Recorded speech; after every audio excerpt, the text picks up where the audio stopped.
Honorable Premier, Ministers, MECs, let me stand on the protocol that has been observed. I'm not going to go through the slides, Honorable Minister. I'll just make a summary on the role of traditional leadership in the district development model. Mtombeni has given a background and introduction to the DDM, and it is important to indicate that traditional leaders, they play a role in terms of the DDM processes. What we have done at the national level was to develop the guidelines, which I think we will share with the Secretariat. Those guidelines, they stipulate as to what the institution's role is per province, per sphere of government, from national, provincial, and also at a local government level.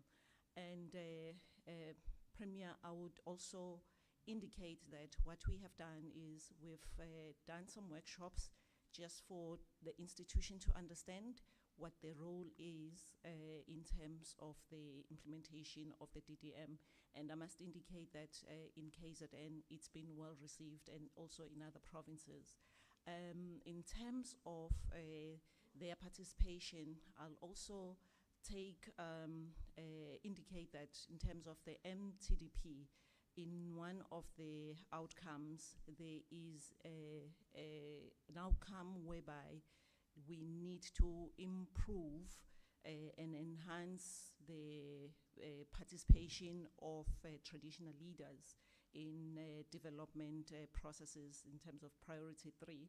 And this is where we think DDM is going to also be important for the traditional leadership to be included in that. And I must indicate, Premier, that in the country, traditional leadership, they exist in 32 districts throughout the country. So I'm not going to go through the introduction as it has been given. I'm going to focus on the legislative mandate just to remind ourselves as to where we are with the institution of traditional leadership. And I just want to focus on the TKLA, which is the Traditional Leadership and Khoisan Act, specifically sections 20C and 50C of the Act, which provides for traditional council and local houses of traditional leadership to engage with municipalities in the identification of needs. And section 50, it is specific on the role of local houses in participating local programs that will benefit communities in their respective areas. If I may also indicate that in terms of the Municipal Structures Act, as amended, they do make provision for traditional leaders to participate in municipal council processes, as well as the section 29 of the Systems Act, which deals with participation of traditional leaders in the IDP processes. And that's where we think the IDPs and the DDM processes, they are aligned, and it is therefore important that the structures of the traditional leadership be included. This is the slide that's specific to the role of traditional leadership in support of the DDM approach. I have also taken note or mentioned the sections of the TKLA that are important, but also the way the traditional leaders have to play a role is on matters pertaining to customs and traditional leadership in their traditional communities, and also the development of the bylaws. And I think we have been, in the previous months, there has been an outbreak on the foodborne illnesses, and it was important that traditional leaders be involved and consulted in terms of the bylaws. And in fact, one of the issues that they had raised was that there was a delay in bringing them on board because most of these spaza shops, they are in their communities. So it is therefore important that when municipalities are developing bylaws, they engage with the traditional leadership. And I'm also going to indicate focus on the communal land management. Premier and honorable members of parliament, the communal the land issue is important. I mean, their participation in land management, land governance, and land allocation, as we may be aware, traditional leadership, they've got an asset which is land wherein development takes place. So it is important that they are involved in that process. Premier, I just want to indicate that at a national level, we have engaged services of RMO lead, which is Mr. Basil Skakane, who have assisted us in, together with the Department of Land Reform and Rural Development, to come up with a land release process. And the traditional leaders, or the houses of traditional leaders, when this was presented, they sort of approve of it, or rather they bought into the idea. And I think here in KZN, with eThekwini municipality, the land release process that has been put together and which is being piloted, I think it is one of the issues that can be replicated throughout other districts. Just to also highlight the issue of the participation of traditional councils in municipal development processes.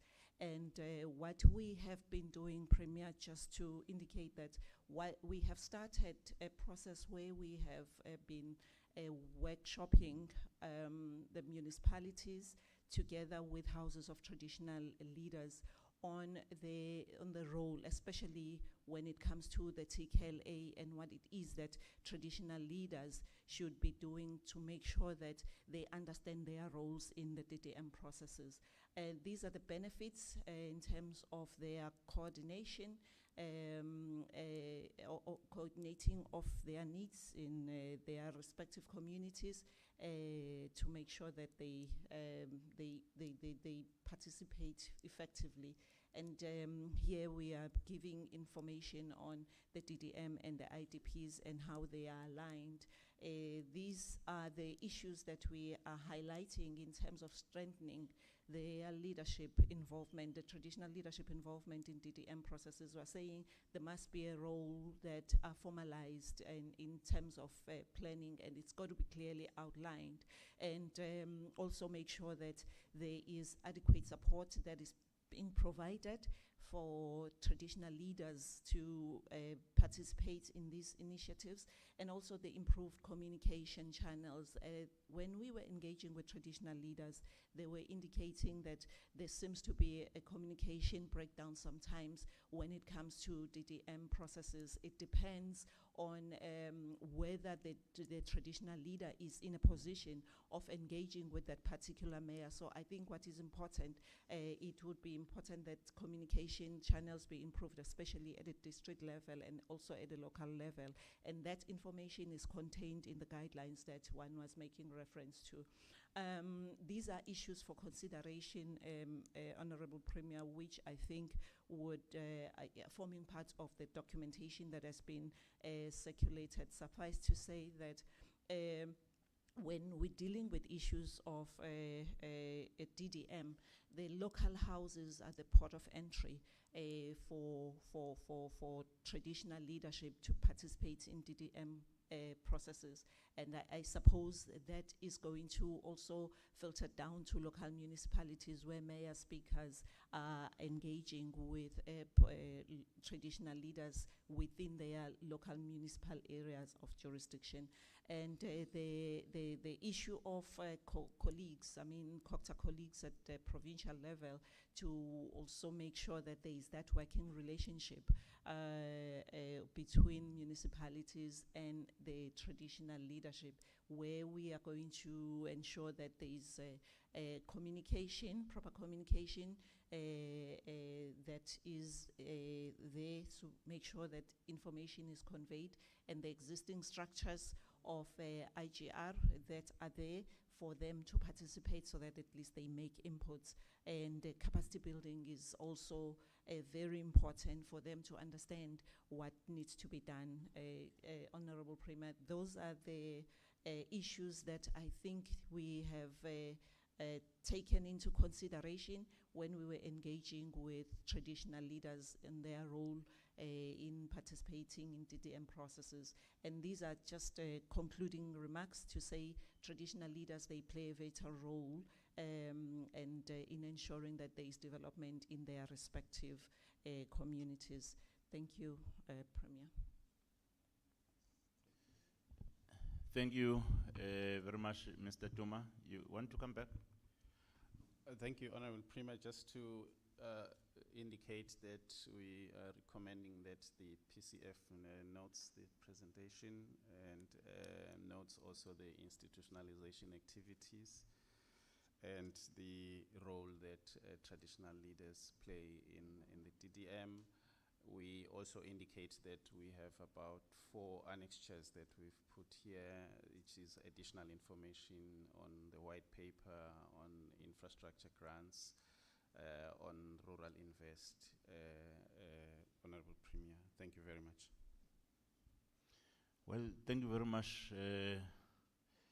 May we please applaud the 2 presenters, Mashando and Mr. Duma. It's time for discussions 2.2. I recognize the hand of Honorable Deputy Minister Singh from the right. Honorable Deputy Minister Zikalala, followed by, on the right, there are only 2 hands. From the side of the mayors, no hand. Deputy Minister Kena. Oh, your hand was also, will also follow with the 3rd one. From the side of the mayors, no one from the right side. Left side, there is no hand. Can we then receive, is RMC Shlomuga? Who will be the 3rd one? Who will be the 4th one? No, just for clarity, greetings, Premier and Minister and MEC and everyone, mayors. I'm not sure, I say that there is a media, people inside. I thought they will be here during your remarks, Premier. Not sure if it's correct to be part of this meeting because it's a formal government meeting. I just wanted to clarify that before we... Well, we don't have sensitive issues. That is why I allow them to stay over. Otherwise, I was going to request that they excuse us. But these are general service delivery issues that we're engaging with. And it's important for them to report that we're engaged on those specific matters. That's why I allow them. Thank you. Can I then take Deputy Minister Singh, followed by Kuzen, and then Makadlela.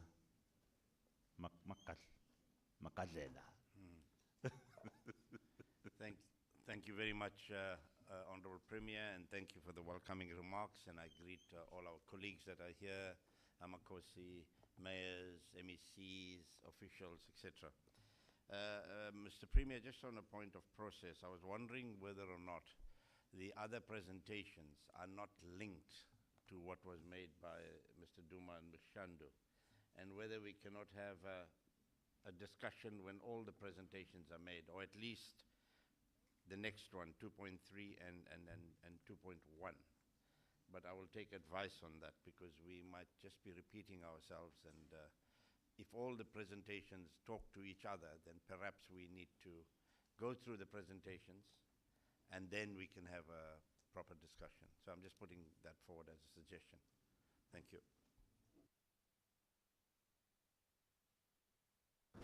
No, thanks. I take the point raised of greetings to yourself, Honorable Premier, the Minister, the Perpetua, all DMs and MECs, mayors, DGs, HODs, and all. Well, I'm not sure whether we will need to finalize what Honorable Singh is raising, but if we continue to discuss, I wish to raise two issues which I think they are falling from the initial concept. The first is stakeholder engagement. The DDM concept, when it was institutionalized, it was not only about councillors, the provincial and national government, as well as traditional leaders, but it sought to ensure that we also bring on board civil society and other organs. I think during the launch, the president would even engage with the municipality, the business sector, including civil society. Now, in your structural framework, I think we do need to cater for that. And I foresee that becoming more strategic before your state of the municipal address, I would say so. Others say the state of the city. But just after the finalization of your IDPs and budget processing. So that is the element, because we must not bring civil society when everything is concluded and make them just participants without any contribution. You've got your business sector, you've got academia and various organs of civil society. The second point that I request to raise is that at the back of DDM, we should have brought back the shared service model. And I believe the shared service model is the most critical element of the DDM. In fact, it is the precursor to the DDM, and it should have been the most strategic one. We can have political leadership aligned and working, but if you don't have that alignment in your administration and in operations in particular, you will still have lack of coordination. You can maximize if you will have all departments working on infrastructure, whether it's transport, public works, planning and working together to support the district, even in terms of your skills. I'm just amplifying that point, and I'm sure both of you, Ms. Shandu and Mr. Duma, you will still remember the shared model service. And I think it is missing in our framework. It is the most critical part. We lose that, we better just take this as one of the plans that will never have any strategic impact. Thank you. Thanks, Honorable Premier.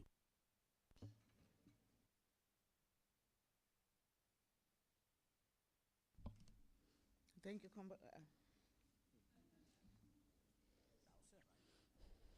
Thank you, Honorable Premier. Thank you. I'm happy that you did not even hear what I said at first. Thank you so much, Premier.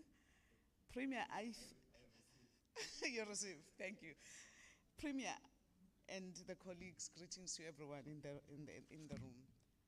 I also think, in as much as one wants to make comments, but looking at the other areas that are going to be covered, because I will be tempted now, Premier, even to raise some of the challenges that one is facing in the area where one is deployed and what is happening. Maybe, Premier, can you allow me to follow what has been said, as to say, maybe can we get these other presentations so that we can take the discussions at once, because really there are a lot of even other areas of challenges and not complaints per se, but seeking for more assistance and working together in the areas that one is deployed, so that we can have a proper discussion at the end. Thank you. No, thank you very much for the inputs. There is a suggestion from Honorable Deputy Minister Singh that we take the next items, 2 items, if not the next one, overview of DDM coordination in KwaZulu-Natal and status of one plan, or even take 2.5, and then we just engage after that one.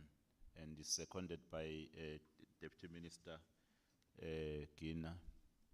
So there are also inputs made by Honorable Deputy Minister Zgalala on the civil society inclusion or reflection on the framework and the shared service model, in fact, consideration.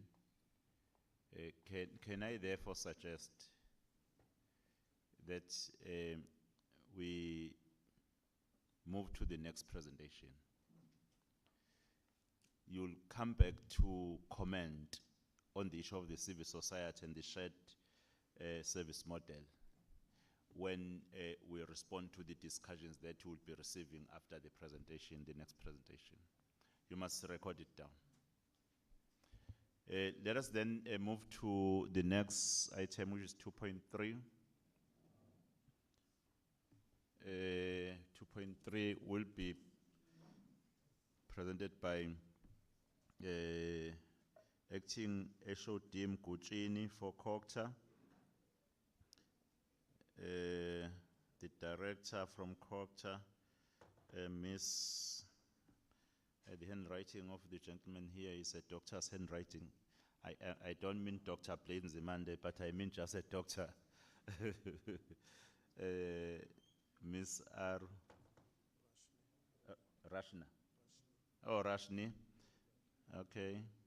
And also Mr. Mbambo, Chief Director, Office of the Prem. Can you please make a presentation? You know your allocated time. A very good morning to you, Honorable Premier, Ministers, Deputy Ministers, Amakosi Andankulu, MECs, Your Worship the Mayors. I stand on the protocol observed for this morning. The presentation that we're going to take you through today is on the overview of the implementation of DDM in KZN.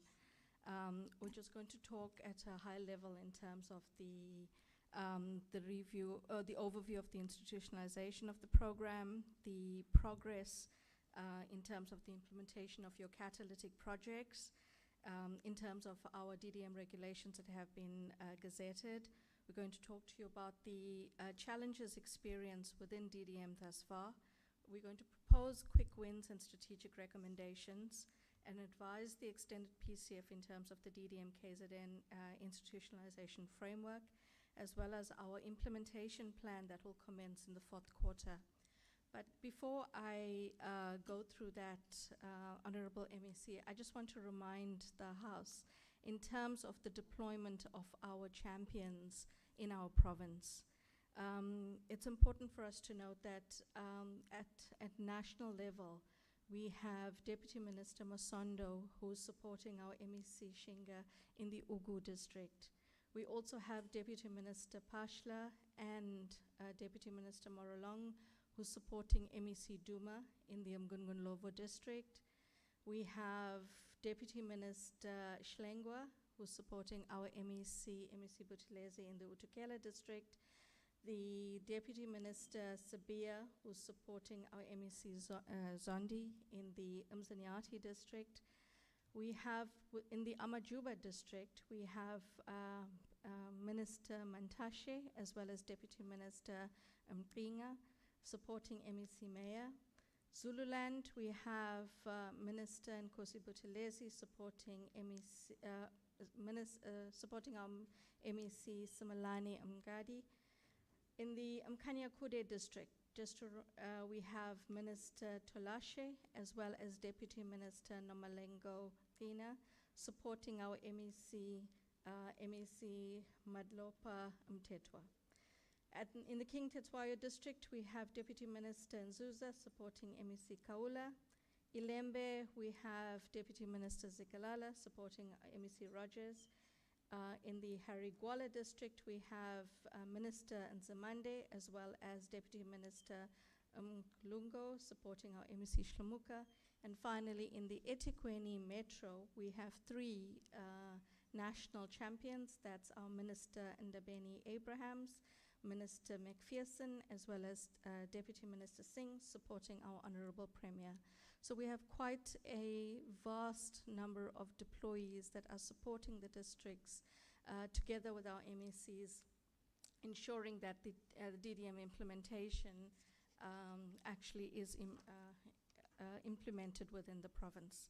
So I just want to go back to the to start off in terms of what the overview is. As it had indicated. Can I suggest, ma'am? I see that you did not maybe sit together with the national officials to consider your presentations. I see some things that are similar. For an example, what you are presenting, they've already presented it. I suggest then that you do not repeat what they've already presented. You just zoom in to what they did not present. Thank you very much, Honorable Premier. Perhaps I could then go straight through to the KZN approach. The KZN approach in terms of DDM, we have aligned the DDM program in terms of the Operation Sukuma Sake program, and also that we have a framework that we've developed which was adopted by our executive for the implementation in terms of our 10 districts and metro. We've established, to date, we've established 11 political hubs, 11 technical hubs, as well as the 44 DDM clusters, namely the governance, economic, justice, and social clusters. We have also, as a province, strengthened the DDM program with the deployment of senior managers from the various sector departments in the province to support the DDM implementation.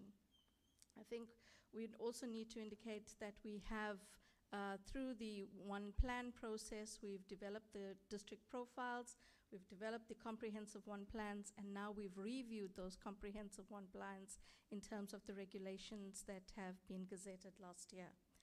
On your screen, Honorable Premier, is our institutionalization framework, and as it was earlier alluded to, in terms of the stakeholders that participate in these various structures, you would see that we do include our civil societies. We also include our state-owned entities that are participating within the structures, whether it's at a cluster level as well as at a technical and political hub, even at the forum that we seated at here today. The escalation of issues from the OSS and DDM, just as at a very high level, with our OSS program, we do engage with our communities at grassroots levels at our war room processes, and through that, we then escalate our issues from the OSS into our DDM program. So that's the interface between the two programs that we do have within this province. We also then need to indicate that in terms of our DDM processes, our One Plan is a live document. It gets updated on an annual basis. The process is also clearly defined in terms of the interrelation between the IDP and the One Plan. And we also have begun to align the MTDP, the APPs, and the IDPs to make up the One Plan. And we do have the process map as well. The implementation plan of the resolutions of the Indaba that we held earlier this year in March, we have developed, discussed, and enhanced our strategy, and we've even had a DDM planning session at the beginning of this month so that we can strengthen the functionality of the structures as well. The overview and progress to date is that we've established the structures. We've also, as a province, taken it to say that as Thursdays, we've dedicated Thursdays as our DDM days, and that ensures that we then release all senior managers in the province to go and support the DDM hubs and clusters. There's the continuous mobilization of our partners and our stakeholders. There's also the, in terms of the One Plan as well, we have the various processes on your screen, and then we've also ensured the inclusion of our traditional leaders within the DDM process. As DDG Duma had indicated, that as KZN, we are one of the top performers in the country in terms of 100% establishment for both political and technical structures, which show strong functionality both at political and technical levels. I'm not going to go through these slides, Honorable Premier, because they're just unpacking the functionality of KZN and our structures. That was the assessment that was undertaken by DCOG, and all this information is in the pack itself. I think I'll just move in directly into the assessment of our DDM implementation. You will see that as of the end of June, we've done an assessment and where our structures had not met. Similarly, we did a similar exercise in terms of the assessment as of the end of September, and you can see where our structures are not meeting. And it's important that as the collective within this room ensure that we do meet, because we do have a priority and we do have a commitment to the people of the province to ensure that our one plans are implemented, that we are meeting and we're delivering in the province. The next few slides essentially talks about the functionality and effectiveness of our structures. You will see with regards to eThekwini, we started off at 100% functionality and then we dropped at 83%. Ugu remains at 100. Mgungunlovo, although there was a challenge, it did improve. Utugela remains at 50% functionality. Umsanyati started at 83% at the end of June, but they did improve. Amajuba is remaining at 83%, Zululand at 83.3%, Kanyakude at 83.3%, but as of the end of September, they dropped to 33.3% functionality. King Chetshwayo, one of our leading districts in the province, remains at 100% functionality. Ilembe was at 66.7 and then moved on to 100, and finally Harigwala at 100%, another leading district in our province in terms of functionality. Just a quick overview in terms of the one plan implementation in the province. We have attached as Annexure A a comprehensive report on all the catalytic projects within the districts and metro. But we've just, at a snapshot, we brought it here just to indicate that at Ugu we have 17 catalytic projects. That's at an estimated project value of 13.2 billion rand. Mgungunlovo we have 12 with 24 billion. Utugela 6 at 38 million, and Umsanyati at 1.6 billion with 7 catalytic projects. Amajuba is at 15 catalytic projects at 1 billion rand, Zululand 7, 1.7 billion. Kanyakude has got 25 catalytic projects at valued at 5 billion rand. King Chetshwayo 8 at 44 billion rand.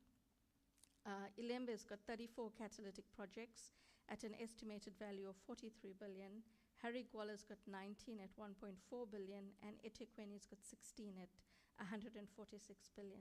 So if we are in an ideal situation implementing all 166 catalytic projects in the province through the DDM program, we will then be ensuring that we have an estimated 172.91 billion rand investments in the province in terms of the DDM processes. This is outside of the public-private partnerships, private investments, and things. So this is through the DDM program, the amount that we do have. The slides also indicate in terms of the project stage where you are in terms of your concept, design, and implementation stage. We've unpacked that in your slides as well. So your impact since inception, that we've started to see pockets of excellence in the various municipalities across the province. There are some catalytic projects that have been implemented and that already started to see and starting to address the issues of unemployment and poverty eradication. The projects have also boosted the economy in some of these municipalities, and there's an upward trajectory of attracting investment within the borders of KZN and in the country itself. I think our next step through the DDM process is to start engaging with our partners across the borders to attract further investment into the space.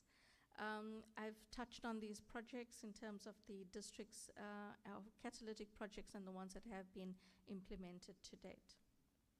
Just some of our issues that we want to raise here in terms of our cross-cutting challenges is the institutionalization gaps, the attendance deficiencies, the irregular meetings and oversight, the capacity constraints within some of our districts, and I think the one plan, one budget sometimes is at a myth because we feel that there's not enough budget that's committed towards it. The lack of bulk infrastructure, which also negatively affects the implementation of projects. Your land invasion issues, because as we are planning and implementing projects, we're also seeing a rise of informal settlements, which also has a ripple effect in terms of our infrastructure development. Our governance weaknesses, equity gaps, as well as our stakeholder engagements are some of the strategic implementations that we have identified as the department. Some of the quick wins for us is that we convene our meetings in line with the DDM regulations. We know that the AG is auditing the DDM program at a provincial level, and we know it's going to be at a at local government level very soon. We want to encourage that there's no deviation from the endorsed one plan until there's a review of that has been led by your planners. We also need to strengthen our coordination and ensure that we are attending the meetings, we are supporting the projects and programs, and we're ensuring that the catalytic projects that have been identified in our one plan is then implemented. My second to last slide, Honorable Premier, some of the DDM observations that we've picked up across the province is that we need to cross-reference our endorsed one plans with private sector planning and investment. We need to focus on our socio-economic planning within the districts. We also need to ensure that in our meetings we take the informed decisions so that has the impact to our communities. We also identify the pockets of challenges affecting the districts and metros, and we address it through our structures that have been established. We engage tertiary institutions as well and collaborate with them in terms of the quality of life of surveys across the province. And the results of the survey could also impact in terms of our planning in the province collectively. The DDM program and all of its planning needs to be evaluated in terms of the impact. The announcement of the DDM program started in 2019. We are now in 2025. What impact have we had as a province in terms of this particular program? We also need to foster with the KZN to foster public-private partnerships so that we can improve our one plans going forward. And finally, in terms of our recommendations, Honorable Premier, we are recommending that we need to strengthen the institutionalization of the DDM integrated service delivery approach. We need to ensure and improve our attendance and accountability. We need to ensure that our targeted capacity support focuses on strengthening our leadership, meeting regularity, as well as our one plan integration, enhance governance practices, monitoring and evaluation. We need to introduce a quarterly dashboard to track the establishment, functionality, governance practices, and progress of the one plan implementation. Commit to our DDM Thursdays across the province, and our matters that are emanating from our clusters feed into our provincial structures as well. The introduction of DDM into our APPs of sector departments, and I think that's when we start to take it seriously. The introduction of DDM training that is also led by our provincial academy. The development of the DDM GIS dashboard where we are able to track the project implementation. And finally, we need to establish partnerships with our strategic role players within the province, nationally as well as internationally, so that we can bolster the economy of KZN. With that, I thank you, Honorable Premier. Well, thank you very much. It seems as if you did quite very well. You see, I did not ask them to clap hands for you. It means you did quite very well in terms of managing time and in terms of being articulate in your presentation. We are quite a wonderful team, because you was doing it on your behalf. Well, I see that we are moving quite good in terms of time. You are supposed to take more than what you have taken. Hence, I will request that, as it was suggested, and I also confirmed it, that we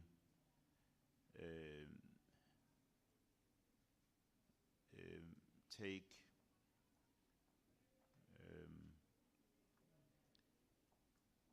discussions now before we go to 2.5. I'm not quite sure.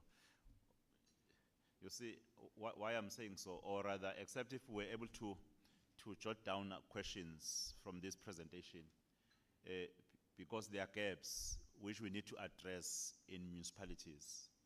And it's important that as a family, because we're meeting here, we're able to reflect with honesty in terms of the performance. If we are of the view that there is a need of a further workshop on top of the workshops that have been done, so that we understand the approach of the DDM, what is it seeks to achieve, how can we ensure that we achieve what it seeks to achieve. Maybe we can also address that one. But there are gaps from the report which are an indication of some weaknesses. If we can jot down those questions and gaps so that we take the next presentation, which may be also related in a way, as suggested earlier. Maybe let's not take discussion now. Let's allow the next presentation, 2.5.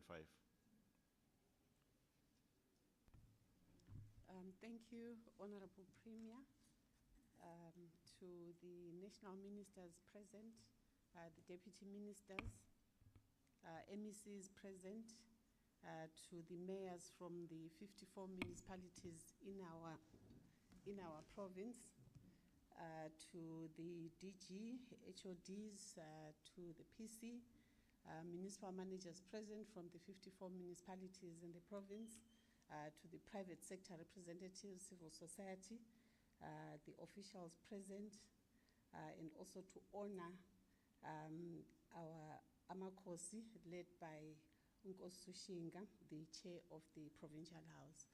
My name is Barbara Mgujini. I'm the acting HOD for KZN COGTA, and I'll be taking you through the presentation on the issue of the state of local government linked to the delivery of basic services. In the presentation, we are indicating the need to stabilize local government in order for local government to deliver on basic services. We are facing a lot of challenges in terms of aging infrastructure, the maintenance of infrastructure, which is causing a lot of outages in terms of electricity, in terms of water, and also the sewer that we see flowing all over in the municipalities. We have several grants that have been made available to the province, but the implementation in terms of those grants, it's not happening according to the expectations and the conditions of the grants, which therefore affect service delivery. We are also indicating that in order to stabilize local government, we need strong intergovernmental coordination, which is the reason why this presentation is being done at the DDM level, to ensure that we plan together, we utilize the platform for integrated planning, joint technical support, and coordinated implementation in support of our municipalities, as they also seem to have a complex of challenges that we need to address. Finally, municipalities must rebuild the trust with the communities through meaningful public participation, accurate communication, and also consistent responsiveness to the complaints that are held. And we can only do that through the meaningful implementation of DDM. In essence, we are therefore saying for local government to deliver, we need that multidimensional process to strengthen local government and ensure delivery of basic services. So the purpose in terms of our presentation is to ensure that the DDM champions are aware of the local government issues, the key issues in their respective districts, and also the challenges that they are facing and what programs and projects are underway as part of the DDM implementation. I need to preface our presentation with the change in approach that was introduced by the 7th administration through the MEC, where COGTA service delivery model was realigned to ensure that COGTA is visible on the ground in line with the 4 clusters that were developed for the province. We've got 4 clusters, and this is how the clusters work in terms of the apportionment of work. North Coast, it's Umkanyagute, King Cetshwayo, and Zululand. The coastal, eThekwini, Ilembe, and Ugu. Inland, Uthugela, Umzinyathi, and Amajuba. And we then have the southern cluster, Herikwala and Umgungundlovu. These clusters are therefore meant to assist us in the declaration that this year is a year of local government, and we need to re-engineer, we need to refocus, and redirect our energy to the sphere that has the most impact on the ground. These clusters are led by senior managers within the province, and we've also allocated operational staff from DDs all the way in line with the functional areas. Moving on, we're indicating the state of local government in KZN, informed by the assessment that was done by national government as well as KZN COGTA, utilizing various attributes that lead to municipal functionality. We are coming from different programs, Project Consolidate, the Municipal Turnaround Strategy, the Back to Basics program, and the DDM. And all these programs are meant to strengthen coordination within the local government sector. But we are also acknowledging that there is a white paper process underway, and that white paper process has unearthed a number of systematic issues that we need to address moving forward, and that range from the issues of the poor political and administrative interface and weak leadership, the issue of intra and inter-party differences that negatively affect implementation and stability, the issue of poor communication and accountability, aging infrastructure, escalating maladministration, the issues of fraud, corruption, and weak consequence management, also the issue of insufficient capacity and skills within the local government sector, poor financial management, and negative audit outcomes. Where I'm not going to go through all the issues here, as they will be unpacked as I move on with the presentation. But out of the assessment that was done using the 69 or 59 indicators that are indicated on slide 7, we have categorized our support in terms of 6 pillars: good governance, the issue of building capable local government, putting people first, which is back to basics, the issue of financial management, service delivery, and is the issue of municipal planning, economic development, and community services. So we've got those 59 indicators in line with the pillars. In terms of the outcomes of those pillars, we have categorized our province into the distressed, the at-risk, and the stable municipalities. And in terms of those that are distressed, it's Umzumbe, Mpofana, Uthugela, Umzinyathi, Endumeni, Nongoma, and Umkanyagute. And we are indicating the reasons why they were categorized as such. And moving forward, they are also going to get intensified support as part of Section 154 as approved by the provincial executive. In terms of those at risk, there are 28, and we are listing them as well. And these, we are saying they require close monitoring and support. And then we move on to the stable ones. There are 19, and we also need to indicate that these require constant monitoring due to the fluid nature of local government. As we move forward, we are also indicating some of the indicators just to highlight those that we feel are important for us to be able to deliver on basic services.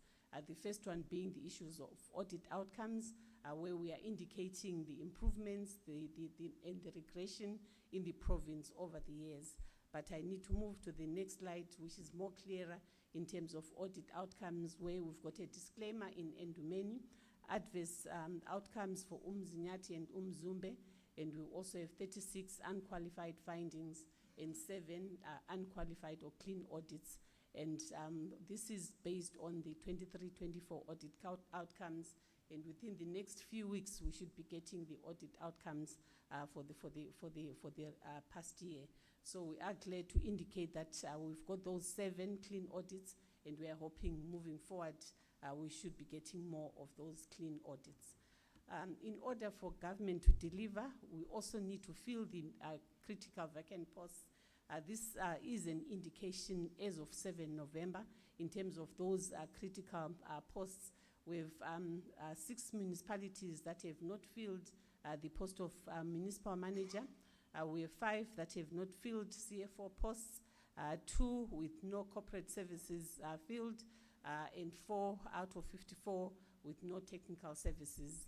Out of the those that have community services as a function, 9 are vacant, and out of those with planning services as a function, 2 are vacant. So overall, in the province, we have 315 senior manager posts and 33 remain vacant, which also affects the state of delivery in terms of services. On the governance issues in terms of UIF, UIFW, we are indicating 4 municipalities which received clean audits, and therefore they did not incur any UIFW expenditure. We are also indicating 50 municipalities that failed to prevent UIFW and incurred 9.4 billion of that UIFW. We are also indicating issues of distressed municipalities. 44 municipalities are also listed in there in terms of those that did not incur the irregular expenditure. The top municipalities in terms of UIFW are indicated on slide 13. eThekwini Metro, Umkhanyakude top the list, as well as Umzinyati and Uthukela. The rest, they are a concern, but not as huge as the Umkhanyakude, eThekwini, Umzinyati and Uthukela. Moving on to Eskom debt, again, municipalities would not be able to function if they are not paid for them to be able to also pay their bills. We are indicating there the status in terms of Eskom debt, areas from July all the way up to September, and we can see the debt is increasing across the province. From July, it was sitting at 2.8, and we are listing the municipalities. In August, it was sitting at 3 billion, and in September, it's sitting at 3.2 billion, which means it's getting out of control, and we need to find ways to address this. Moving on to the water board debt, is a similar situation. From July, 205 million, 253 in August, and 311 in September. At least if you look at the water board debt, is not as huge as what we are experiencing in the Eskom debt. We need to then also indicate that issues of water, electricity are a concern in the province, and this is also outlined in slide 16, where we are indicating the protest action in KZN through our monitoring as OTP as well as COCTA. For the period July to September, we are indicating 12 protests, 13 protests where we are indicating per cluster the numbers and also the municipalities where those protests were prevalent, and also the issues that were of concern by those protesters. If we look at the North Coast cluster, Umhlaba Lingana, the issues of around Department of Home Affairs and Department of Human Settlements. Umfolozi, it was the traditional disputes. You'd also note that water issues keep coming up. Nongoma Jozini, Umvoti, there are water issues. And if you look at electricity, is the issues at the areas around Umsunduzi, areas around eThekwini. We also have Umshwati with concerns around electricity, and this is mainly related to the issues of transformers. In terms of water losses, it is a concern for the province, and we are requesting the DDM structures to play a closer look at the issues of water losses, as the protests that we see in the previous slides relate to issues of water, and in most cases there are taps, but there is nothing coming out of the taps due to either aged infrastructure or high water losses, which then result in other areas not getting the water that they deserve. We are looking at the water balance in the province on slide 18, where we are indicating the water supplied versus what is billed and authorized, the real losses, and also the non-revenue water. and you'd see the big difference between the blue there, which is the water supplied across the province, which is much higher than what is billed and what is then translate to non-revenue water. There is a breakdown per WSA in the attachments where the DDM champions will be able to see the status in their respective districts for follow-up in terms of the loss that we are facing in this particular sector of water delivery. This slide is also going to be updated at the end of November, as the information here is the audited information as per 23-24 financial year, where we are indicating that as KZN, real losses were sitting at 30.8% on average, non-revenue water at 31.3% on average. But we also need to indicate that there are municipalities that have such high water losses, which then require us to have that strategic view to address the challenge. The issues of blue drop and green drop assessments was reintroduced in 2023 after about 7 years of non-reporting, and we are glad to indicate that there are some movements, especially in Umgungundlovu, Kingcetshwayo, and so forth. But there are areas that require our strategic focus as we move forward to address the water systems and also to address the high water losses that we have.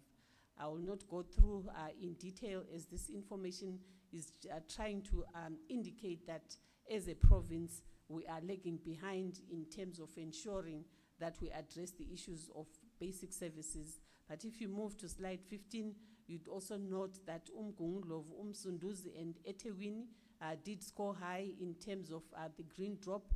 We need to maintain that score moving forward, but we also need to look at other municipalities where there were system failures, and we need to address those. This is one of the most important slides, as it indicates the status of technical capacity in municipalities to deal with the water function, noting that as KZN, we have 14 water service authorities, and out of those 14, we have 3 that are local municipalities, which is Msunduzi, Newcastle, and Umhlatuze. The rest are the districts that we have in the metro. And we can also see that in terms of the capacity, there is extreme vulnerability in Umkhanyakude and Uthugela, and there is also a moderate vulnerability in Ugu, Umgungundlovu, Umhlatuze, Msunduzi, Newcastle, Umzinyathi, and KCDM. And there are reds in Umkhanyakude and Uthugela, which we need to address. And these 2 WSAs are part of the Section 63 directive by the Minister of Water, meaning there are interventions already underway. We are indicating on slide 26 onwards the grants that are there for service delivery in the province, where we are saying the money is there, but is it being utilized correctly to address the challenges that we have in terms of delivery of infrastructure? We have the municipal infrastructure grant, the integrated urban development grant. We'll go through these grants in the following slides, and that information again is also available in the slides that were shared by the DDG from DCOC. In terms of MIG, over the past 3 years, as KZN, we have spent our allocation and we closed the year at 97% of the 3.5 billion that is allocated to KZN, and we are one of the provinces that managed to spend their grants. But the question is, are those grants being spent effectively and efficiently to deal with the issues on the ground?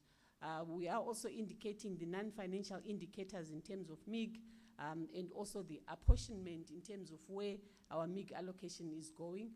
42% on water, 19% on sanitation, 1% on lighting, 22% on roads. Unfortunately, 0% on solid waste, where we have the most challenges, and also only 8% on sports facilities, 7% on community facilities, and only 1% on LED. This is the status in terms of the 24-25 MIG allocation. We are also indicating the impact in terms of MIG on employment and we are glad to report that as KZN, through MIG, we created 16,000 adult male jobs and 13,000 adult female jobs, 25,000 male youth, and 1,000 disabled female. And the employment total for KZN using MIG is sitting at 56,000. Moving on to the grants, again, MIG is meant for 51 municipalities. We have different grants for 2 municipalities, Umhlatuze and Renkonyeni. They receive what is called the IUDG because they had moved from the MIG, and we're hoping more municipalities will also be receiving the IUDG. And expenditure in terms of that is also sitting at almost 100% for the 2 municipalities. We are also indicating the Water Services Improvement Grant budget, and in there are issues and challenges as expenditure is sitting at 33% for the Schedule 6B and 22% for the Schedule 5B. Urban Settlements Development Grant, which is mainly for eThekwini. This slide is mainly for all the grants that go to eThekwini, which is the Urban Settlement Development Grant, the Informal Settlements Upgrading Partnership Grant. We also have the USDG and the ISUP. All these grants need close monitoring through the DDM structures, and in the end we are saying municipalities do have the funding for service delivery. It's how we are managing these funds that we need to closely monitor. Moving on to EPWP, again on expenditure, we are indicating the progress, but we are also indicating there are municipalities that have been flagged, 18 of them, for the intention to withhold due to the poor reporting on the grants, and those are listed on slide 30, including your Kokstad, your Umzinyati, Umzombe, Kanyagute, and so forth, and we need the DDM structures to monitor this. We are also outlining in detail the grants for EPWP, and to remind members that this is an incentive grant. The more you spend, the more jobs you create, the more money is allocated to you. So it is important, therefore, that through the public works systems, we continue reporting and accounting for the jobs for more money. Moving on to the disaster grants, as I move towards the end, the disaster grants, we are indicating the allocations for the grants and the expenditure, and we are also indicating the challenges that we are facing, mainly with KwaDuguza, with the slow expenditure in the April 2022 floods grant funding.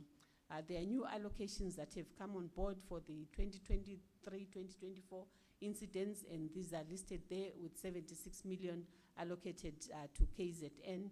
And for the June incidents, only 1 municipality managed to get. We are also indicating the rollover requests, and we are saying as KZN, as much as we are monitoring the grants, there are municipalities that fail us because the grants are not cash-backed, and in the end, the rollovers are not approved by Treasury. In the following slides, we are outlining the state of disaster as per the request, and members or champions will be able to see the status in their particular districts, as we have outlined the status in the district as well as in each local. And where there are reds, it means there is work that still needs to be done. I will not go through each, but maybe just to give an example of Kanyagute, where we are saying they are sitting at 50% status in terms of on functionality, and the reds there relate to the disaster management plan, the issues of the MOUs with social partners, the issues of establishing a volunteer unit, and where they are doing best is the establishment of the center. They have appointed a head of center, and that head of center is assisting in terms of mobilization. But if you look at the locals, you'd see that in terms of establishment of centers, they are also lagging behind. So I'll just give this example. I'll not go through all the districts, but the information is there for all the districts in the slides that we have provided. Moving on to slide 47, we are also indicating that as COGTA, in line with our mandate for disaster management, we are mobilizing partnerships with various social partners, including the DBSA, in support of our municipalities. And we are outlining those partnerships in this slide, which includes social partners, which includes DBSA, UKZN, and other civil society organizations in order to enhance our capacity. With the DBSA, they've even committed to funding for the provision of fire and rescue equipment, and that funding was distributed at the launch of the summer season, and that funding went to Nongoma, Ukatlamba, and Umfolozi, 1 million each for fire equipment. We have partnered with DBSA to improve our systems. The CMO system that we use as KZN, we hope to roll it out to all the municipalities in order to enhance our information systems as we move forward. COGTA projects and partnerships, again, UKZN is mainly around research and capacity building on climate change issues. With Old Mutual, it's around psychosocial support and training in our municipalities. And with Santam, it's also around disaster management and equipment, as well as training of councillors and officials and traditional leaders. And again, with Santam, they've also provided equipment.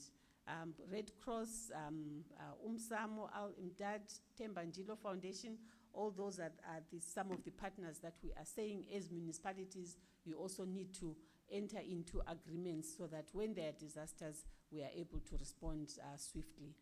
With the coastal PDMCs, we also have an MOU for response measures across the coastal area, and this coastal PDMC agreement covers the Western Cape, the Northern Cape, and the Eastern Cape.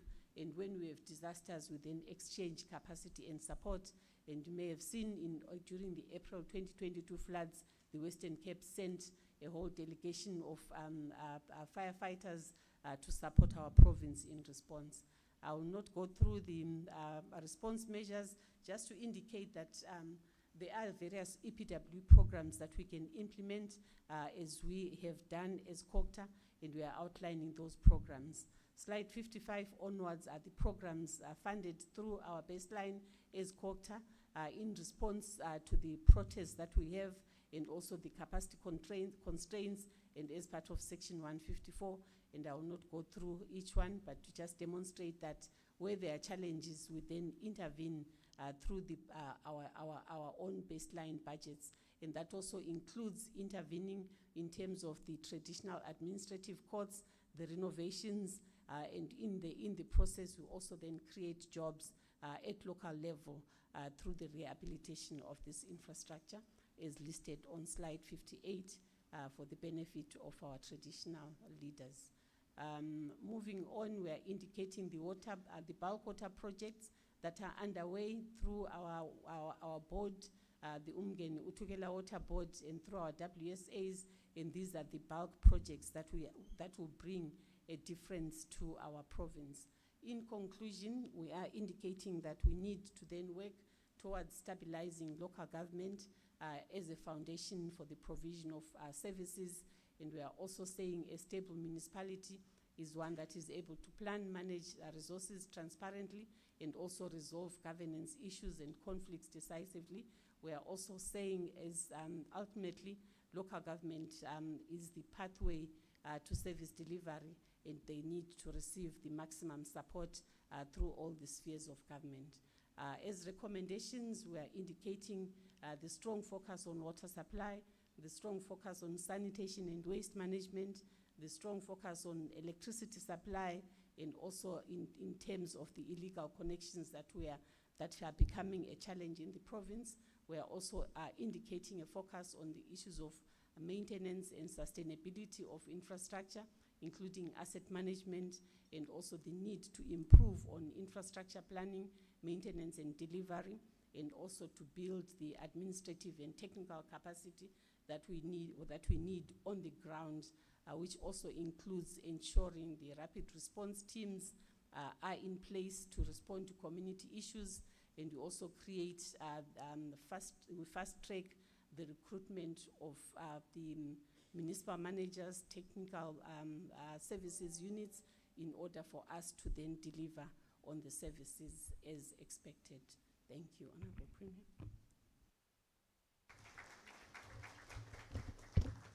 No, thank you very much. I think it's a confirmation, Ms. Mkuchin, that you did quite very well. You see, the House is clapping hands for you and your team before I even invited the House to do so.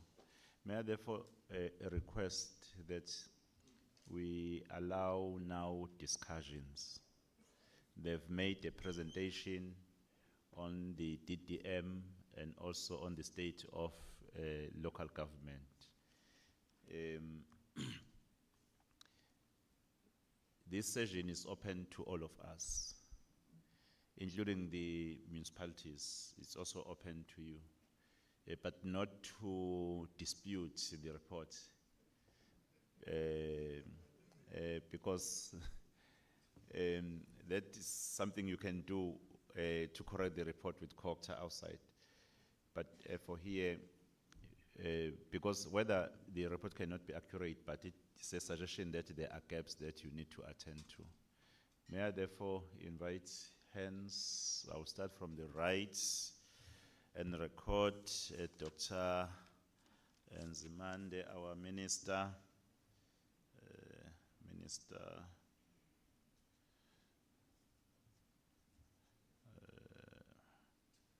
Will be the first one, followed by Deputy Minister Honorable Singh, followed by Deputy Minister Honorable Zuza. From the right, or followed by Deputy Minister Honorable Gina.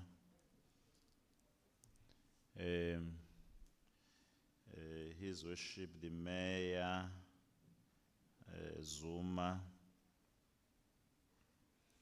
of Mkunglovu, the Mayor Mkwanazi will follow, then the Mayor of Richmond, or Mshwat, Mayor Zondi.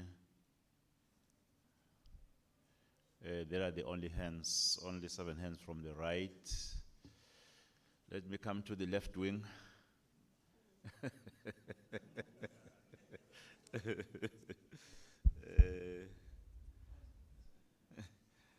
Honorable MEC Reverend Terezi, MEC COGTA, followed by MEC Health.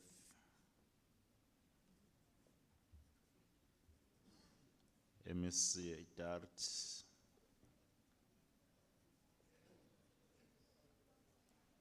MEC Public Works and Infrastructure,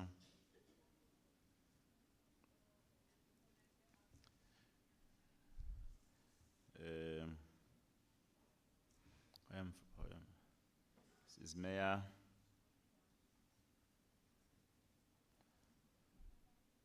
Can you remind me? Mdlalos. Oh, Emandeni. Mdlalos. Angazi ukuthi kwenziwa yini Nyanda. Ngilibali. Ngithi ngiyibuka. Awuqabile. Oh, sekunentelezini noma umhlabi yali kandlula wakushiyela. We only have these hands from the left side. Okay, thank you. In that order, I will start with our Minister, Dr. Nzimande. Thank you very much, Premier. Let me also greet my colleagues, Deputy Ministers and MECs, and we also greet all the officials that are here. Firstly, let me just say this, Premier, that let me really congratulate you for convening this forum.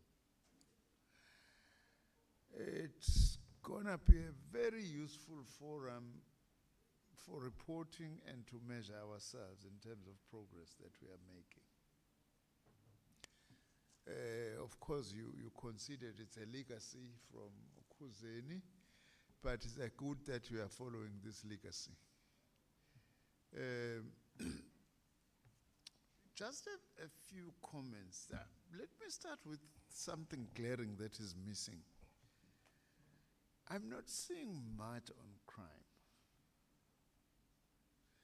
Now, crime is one of the most serious obstacles to development in so many respects. Perhaps it's something that we need to say. We do need to integrate issues of crime into the DDM. I don't have immediate proposals here, except perhaps something that I picked up in my constituency in Bulwa, in a meeting I had with key stakeholders, and there was also a station commander there. Ndonga, you may be interested in this, without being long. He was complaining, saying that one of the things they don't have at district level, or at the level at which they are operating, it's something similar to a criminal justice cluster. They said they are aware it's there at province, I know it's there at national. But below the province, there isn't something of that nature. So he made an example, by the way. I laughed, I shouldn't have laughed, you know, where he said that they lost a case at the police station in court. If they had collaborated better with the NPA, and also they were able to meet with magistrates, commissions, or associations, they would have solved that. He said they lost a case of someone who was selling dacha illegally. And he said, had they had better coordination, that person wouldn't have won the case. Now, he's come back to the police station to say, now that I've won my case, I want my stuff back. Ngicela intsangu yami, ngibuyiseleni intsangu yami. I was laughing because I said, umuntu sekhulile. I never thought ukuthi umuntu angawudemand intsangu at police station. Now, that's one thing that I thought of perhaps we might want to look at. I know that we are overloaded. Our structures, you know, at district level, municipal level. But there's one intervention in terms of focusing on issues of crime. But that, I think, I would suggest that it be an issue that we see how we actually integrate it into the DDM. This much as, for us who are champions, by the way, that's why we appreciate this meeting. It's very helpful to get these kind of detailed briefings. You know, of course, we have to go back and study some of them a little bit closely. Unlike other colleagues here who are used to this, mayors and so on, no ndabezit. So, sometimes the difficult when you are a minister, it's not difficult, it's a challenge, is that you are supposed, well, for all of us who are DDM champions, we must deal with everything. Not just something that relates to your portfolio, everything. You go to your colleagues who are ministers or deputy ministers if there are problems that require that. But what I always do is to insert my own portfolio deliberately in whatever I'm doing. I'm raising this because I would like at some stage, I won't do it now because I don't want to speak for long, and there isn't enough time. We have lots of work that we are doing on science, for instance, and the usefulness of science in local government. For example, we've got what we call Municipal Innovation Maturity Index, where we are able to measure municipalities. Is there any innovation taking place here? What's the potential of innovation, you know, and so on. So there are many examples that one can be able to make. For instance,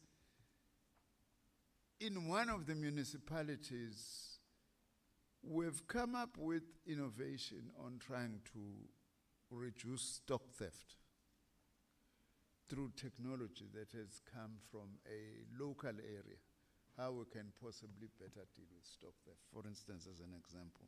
But I would like at some stage, Premier, to come and you give me 30 or 40 minutes in your exco and also to have a meeting with SALGA on science matters. So I'm just putting this by the window because if I don't do it, there may be a problem. There's lots, in fact, that is happening and also that can be done.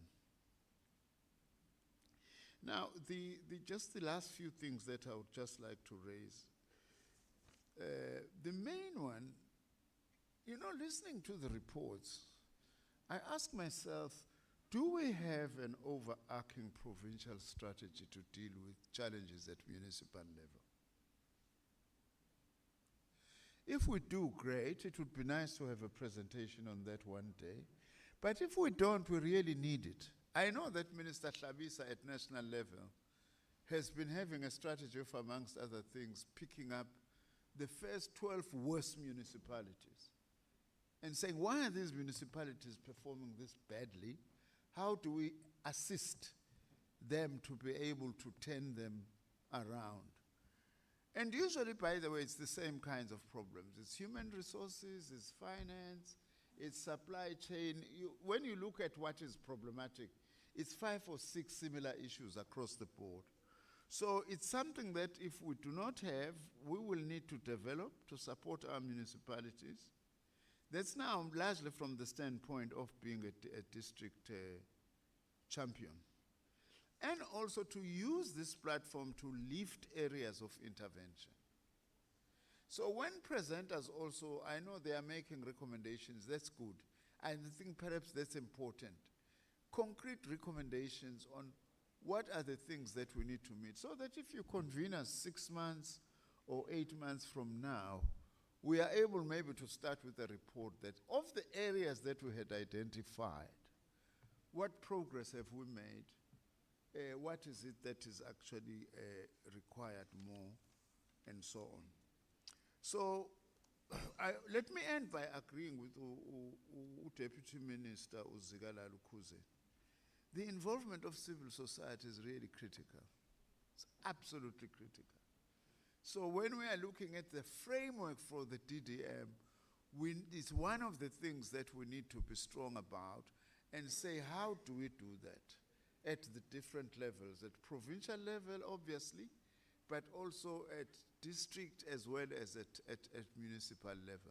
I'm not going to complain, Premier, by something that we compromised about during the negotiations in the lead up to 1994, as well as when we adopted the Constitution in 1996. To me, it still doesn't make sense why we have 2 layers of municipalities. Why do we have district and local municipalities? It still just doesn't make sense to me. You know, I know that there are experts who are part of designing this and so on, because perhaps it is something that we ourselves may want to reflect on in the context of this work as the forum. An evaluation. Is this model working? What are the good things about it? What are the obstacles? I must be honest, on my side, I see more obstacles than progress. Anyway, thank you very much, Premier. I'm sorry if I took a bit long. Thank you, Dr. Mpepete. Deputy Minister Singh. No, thank you, Premier, and I greet everybody in the room here, as I did earlier on. And I'm glad I'm following on our senior here, Dr. Nzimande Mpepete, because I think I agree with him on all the issues that he raised, Honorable Premier. I just want to thank also the presenters for the great work that they have done in bringing these reports to us. Some of the reports instill hope in us, very encouraging, but some of the reports are quite depressing, the content of the report. But I don't think it is beyond, it's not beyond us here as a collective from all different spheres of government to deal with the issues that have been raised and to make KwaZulu-Natal one of the leading provinces, or the leading province in the country. Now, as Mpepete has said, you know, we come here, the colleagues that are here, we come here as DDM champions appointed by the President of the country to work with our municipalities and our metro, not in silos, not to represent the respective departments where we come from, but to represent government as a whole, national government. And our responsibility, I would think, and I think my colleagues will agree, is to how do we unblock roadblocks in specific municipalities that will relate to any national department that we have. So if there's a water and sanitation issue that's raised in municipality X, it's our responsibility to take it up with our colleagues there so we can find a way of dealing with the issues.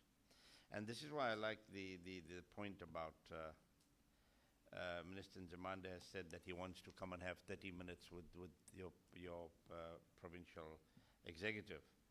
But perhaps we must also, as we move forward, have interactions like this on specific issues.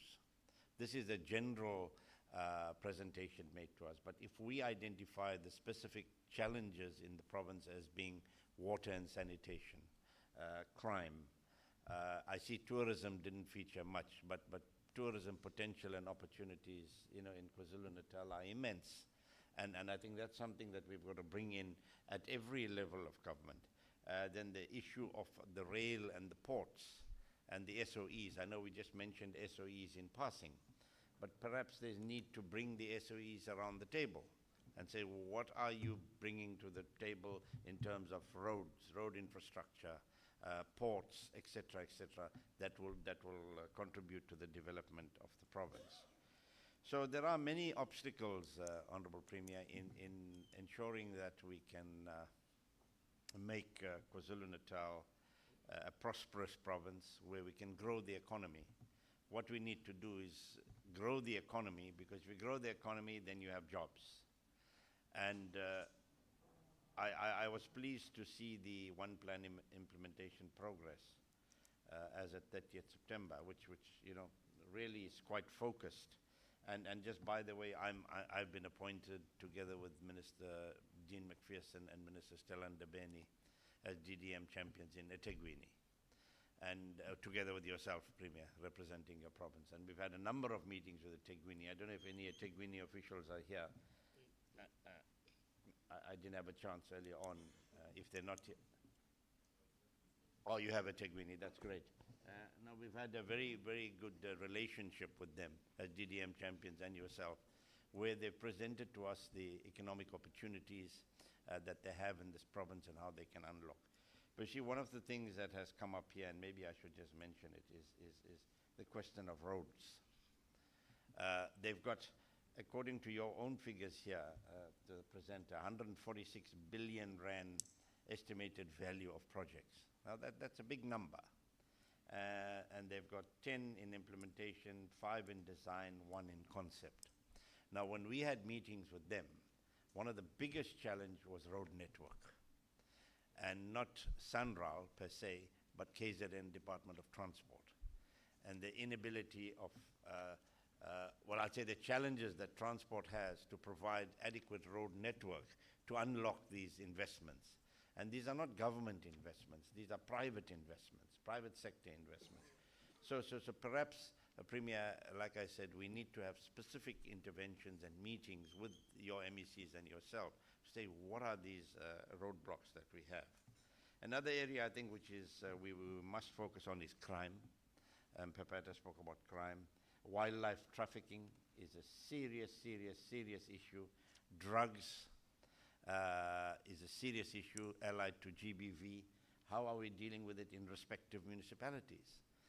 Are there raids in certain areas? I mean, some of our police don't have the capability, and you don't want local police to do drug busts, General Mkhonazi. It has to be done by an outside force, and I know that's happening, where you bring outside people into an area, because sometimes the very police from an area will let the drug people know that we are coming tomorrow morning, and they'll tell them the time as well, 5 o'clock, we'll be there. And when you go there, there's nothing there, because drugs is impacting on our children, GBV, etc., etc. So I think if we want to make KZN prosperous, that's something. On the N2, for example, I read last week, there was stone throwing, there was a death of motorists going through on the N2 at Umgababa. Now, this was something we had many years ago when there was conflict, and as a result of the conflict between us here, it spilled over onto the streets. But now we don't have that kind of conflict. So these criminals, you know, and in those areas have to be arrested. But I think, Honorable Premier, that solid waste management was mentioned as well. Serious problem. I mean, our water quality, our beaches, we have the opportunity to have every beach declared blue flag status. And I don't see why not. But you find in the major metros, etc., I mean, the water quality is just, you know, something that we can't even get any status. So I would like to, EPWP, something else that's important. I think if we take all our departments here, that we seated here, the colleagues that are here, the EPWP funds that we have, and if we work with province and we work with municipalities, we can create thousands of jobs, thousands and thousands of jobs. Although they're not permanent, but at least they provide the safety net to a number of people. In my own department, environment, I mean, we created 2,500 jobs along the ocean here, just to clean up the ocean, working for water. Then we've got partnerships with many municipalities. But I think if we can combine our efforts, then we can create more jobs. I'm glad that from Kokta side, national and provincial side, there are administrative people that work with us in the eThekwini and Metro, and that's a good thing. But I think we need to firm up the linkages between the political champions, that includes all spheres, the administrative champions, and the support that we can get, so we can have our own meetings and take things forward. And I think, Premier, also I want to echo the sentiments to thank you for convening this meeting. I think we can do a lot if we work together in our respective municipalities and metros and collectively. And I think that's the challenge we have, because we have to report to the President. And I must tell you, the President, almost in every meeting, must mention eThekwini and Johannesburg metros. It comes up always. And he uses eThekwini as a model, and he says, you know, things are happening. Well, we know that they're not happening as fast as he thinks they are happening. But we need to unlock the things here, and I think we can do that together. So we welcome this entire way of dealing with all spheres of government and working together. But I think we've got, South Africa doesn't have a problem of resources. We've got plenty of resources. We're not utilizing them properly. And if we bring them together, financial and human resources, I think we can do wonders in KZN, because that's our first responsibility, our main responsibility. Lastly, let me say, Honorable Premier, in terms of unblocking, eThekwini mentioned to me that they have a problem with it's called a park, a supplier park, automotive supplier park on the south, where the appeals were taking too long from our own department. Well, we've unlocked that now. We've had that appeal addressed, we've given them the appeal decision, and now they're going to start, Duba Trade Port is going to start moving, and that will create thousands of jobs. We also had an issue with the Malaba, is it called the Malaba Canal, which has been on the table for a long time. Well, on 2 days ago, the minister signed off the appeal and the recommendations. So I think we can do things to get things moving, and let's work together to let it happen. Thank you, Premier. Thank you, Deputy Minister Zoza. No, thank you very much, Premier, and greetings to the various government leaders that are here today, and greetings to Ondabezit Abasendlenkulu who are here with us. Firstly, Premier, probably just to appreciate this forum. I think it's very important, and I think we need to hold it quite consistently. And I think it will be a very good forum, mainly for purposes of accountability and assessment.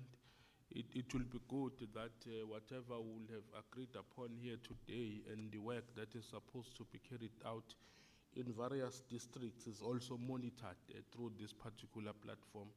Probably a 2-pager or a 3-pager that will tell us that these are the items that should have happened in a specific district, and then we can monitor progress so that we do not just recite presentations only. The second part that I think needs to control our work is that in the various DDMs, And I think we've done it with Umalandela in King Cetshwayo, where we detail all the projects that must be done in a specific district, in a sense of an investment book. And then we say these are all the projects that needs to be done, and these are the various departments responsible for it. Because when you say that we are DDM champions, it means we must be able to also play a lobby role for all these developments that must happen by coordinating various government departments at a national level, provincial level as well. So it will be good to have a very clear plan. Obviously, those will then deduct from the one plan.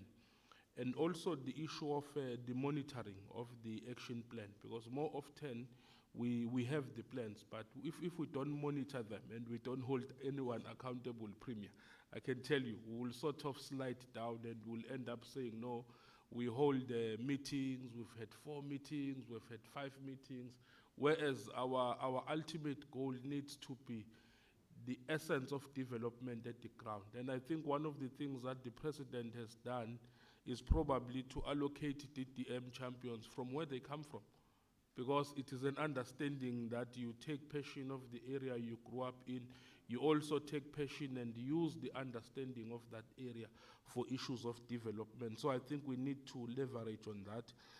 I just want to seek clarity. We did mention the issue of DDM Thursdays, and we said various men. I just want to add a part, and they must participate, and they must give strategic direction to those issues.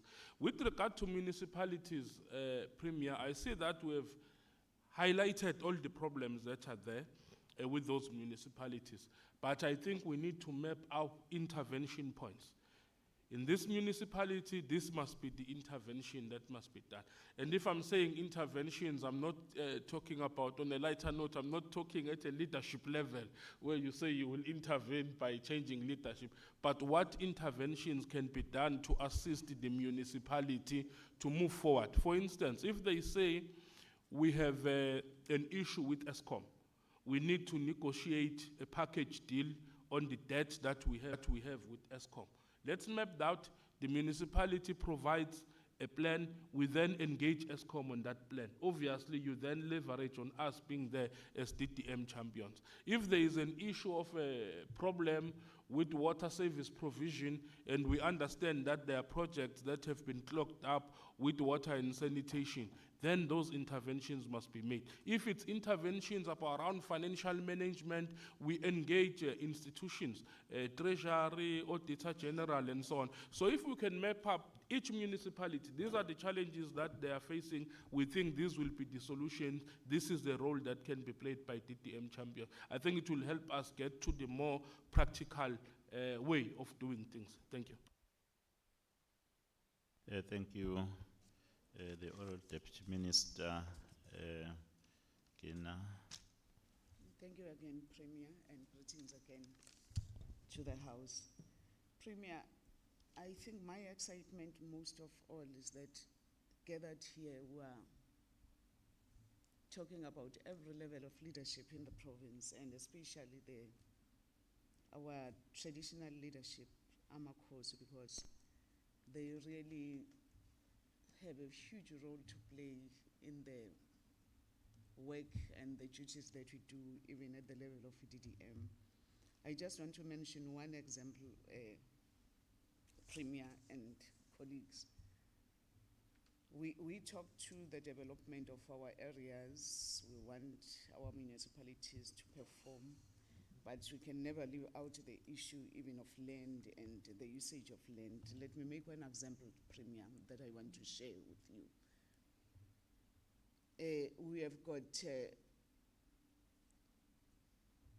industries, telecommunication industries, and so forth. There are areas in our province, quite a number of them, where we don't even have a signal, Premier and colleagues. For the issues of connectivity, we are expecting our municipalities to function at a certain level.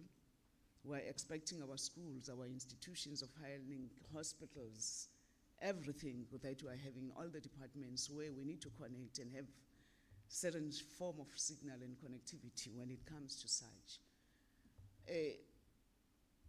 you get such complaints, you engage even the telecoms companies, but only to find that sometimes colleagues, they can't even go and install the tower because of the misunderstanding that they will find where the traditional leader that is there against the Ingonyama tribe and all the, the renting part of it and all those things. For me, gathered here, because there are these things that are needed to unlock the economic growth of the province at whatever level. And if we don't focus on the issue of connectivity per se, all of us seated here, we need to plug on that. If ever we can be seated and be comfortable and say, we are leaders of a province, but we still have areas where there is no signal, then the next item that I need to come into, even on crime issues, where our communities, they don't even have signal even to connect with the subs. You go to the police station, they will tell you that we can't do anything for now, because there are these things where we really need to sit down and say, in all our district, what are these bottlenecks that we are having at the level of the province, at the level of the district, that we just need to unlock and unblock for us to be able to plug in even our investors coming to invest. Those are the things that we need. But for me, the issue of connectivity, the issue of signal in every corner of our province, it forms the basics, and it's the fundamental priority that we need to make sure that our people are connected, our areas are connected wherever we are. And for me, seated here again, Premier, as we continue to thank you, I heard Minister Blade, Minister Nzimande saying, maybe he will need 30 minutes. I will say, maybe he will need a day. Don't ask for more, we won't get it, Deputy Minister.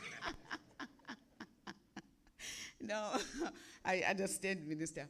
But really, I think there are so many reports, research reports, that we bounce even in all the municipalities that we are having seated around here. It's either they will listen, they will not do anything, Premier, or we don't even get that opportunity to share that information.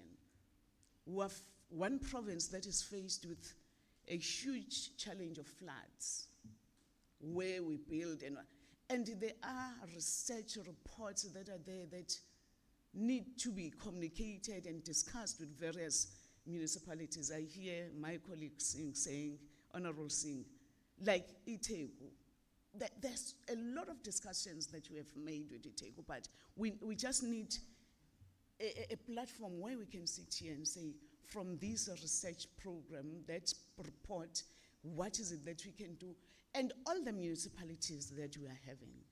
Seated here, as I'm saying, I'm happy because even in all levels, we are talking of growing even the economy of our province. I said, when Minister Nzimande said in the 30 minutes, I said 1 minute there will be saying, how do we tap into our indigenous knowledge system that we have again in the province? I'm deployed in the Mkhwanyabute district as the DDM there, champion. It's one area where we are rich when it comes to that, but what are we known of as Mkhwanyabute? Instead of using the indigenous knowledge that we have, using the endowments, the trees, and what we have there, we are known of criminal activities. We are known of killing people so that we can do and come up with medicines, of which it's not what we need to do.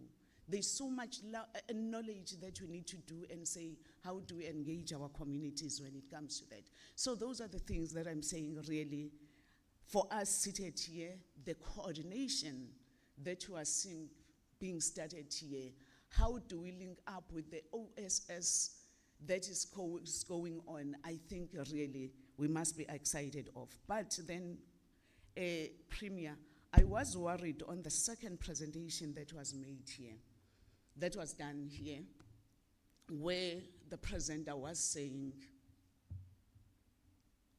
Deputy Minister Gina is assisting. I don't think that is the attitude of DDM. We're not here, we're not assisting the MEC. We are working with the MEC. We need to sit down and plan together, because once we approach it with that attitude, as to say, oh, he's coming to assist, we're not assisting each other. We are working with the communities of the province. We want to see how do we develop our province. There is no one who is here to assist any other. The mayor is not assisting the minister. The minister is not assisting the MEC, but we're all working together. That is why we are saying one plan, one budget, and so on. So sometimes even the language that we talk can even, dispute and not take us to where we want to go with the whole concept of DDM. And it was a little bit of a worrisome factor when we are getting the presentation telling us that we are here to assist. Who is assisting who? We are working together, and I think the language sometimes it will even direct us to what we want to achieve as the province. But otherwise, thank you very much, Premier. We believe moving from here today onwards, we'll make sure that we move together, we plan together, we assist each other. At the end of the day, we benefit the citizens of the province. Thank you. Well, thank you, Honourable Deputy Minister. I was worried when you were mentioning indigenous knowledge and you mentioned Umkhanyakude. I thought you were going to mention Amakanu. And the story I heard about Amakanu is an interesting one.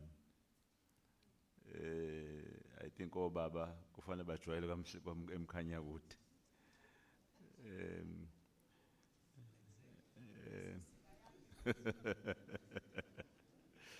Well, thank you very much.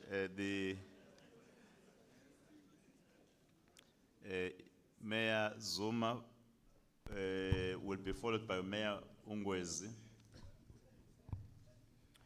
No, thank you very much, Premier, and we will stand on the protocol that has been established.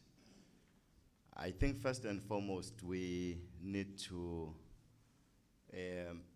applaud and appreciate the fact that the province is performing well when comparatively,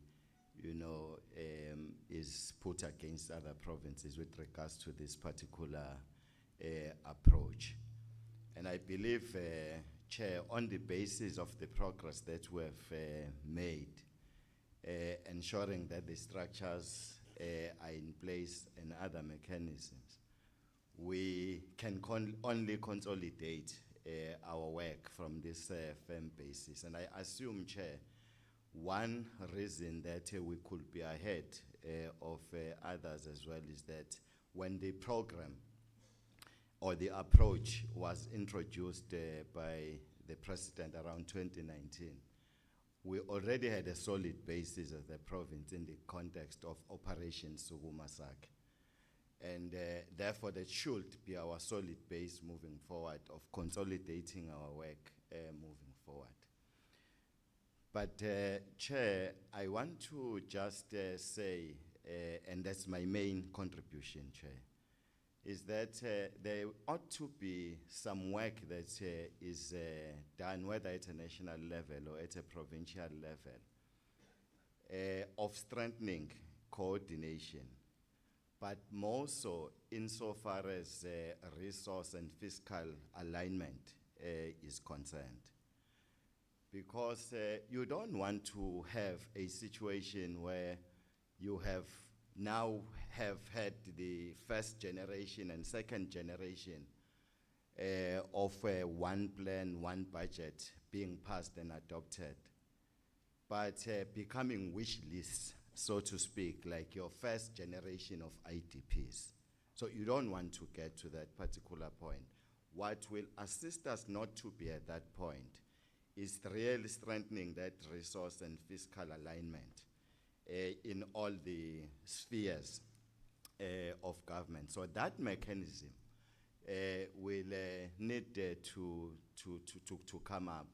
But I was quite encouraged by the presentation, for instance, the national one, which was saying more is going to be done, you know, to strengthen the approach legislatively and at policy level, with the amendment of the IGR Act, as well as some amendments that the minister will do on the regulations themselves. So if such amendments will factor in what I'm addressing, Chair, then we are going to fly. As a province, going to fly as a country, because we are not going to have one plan, one budget documents, which will be just wish lists, but they will be properly resourced, because there is really fiscal alignment, which will provide the resources to plans that are captured in the documents themselves. That's my submission, Chair. Thank you, Msholos. The only challenge we are faced with is that the little resources we get, we are not spending it fully or 100%. I think that is the measure. While we are appreciating the plan, looking forward, but we also need to emphasize that, please, let's spend what we have 100%. Or Mayor Ngwezi. Thank you, Honorable Premier, and greetings once more to you. Mkhuleke makhosi nasendlungu Nkosi Shiwa namakhosi onke. The ministers and deputy ministers present, honorable mayors, ladies and gentlemen. I think I've got 3 or 4 points. The first one being the fact that climate change is affecting local government, or rather the communities badly, especially on the road infrastructure. An example of what happens where I come from, I have a road network of 1,500 kilometers in the entire city that belongs to the municipality. And just over 51% of that road network is tar road, and the rest is gravel.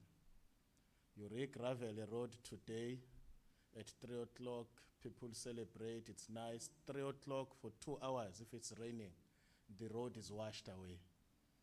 You had spent 5 million to do that, or whatever amount of money. It's money that has been spent, and there's already a challenge. So we keep on doing one and the same thing. I think it's the same problem with the Department of Transport in the province.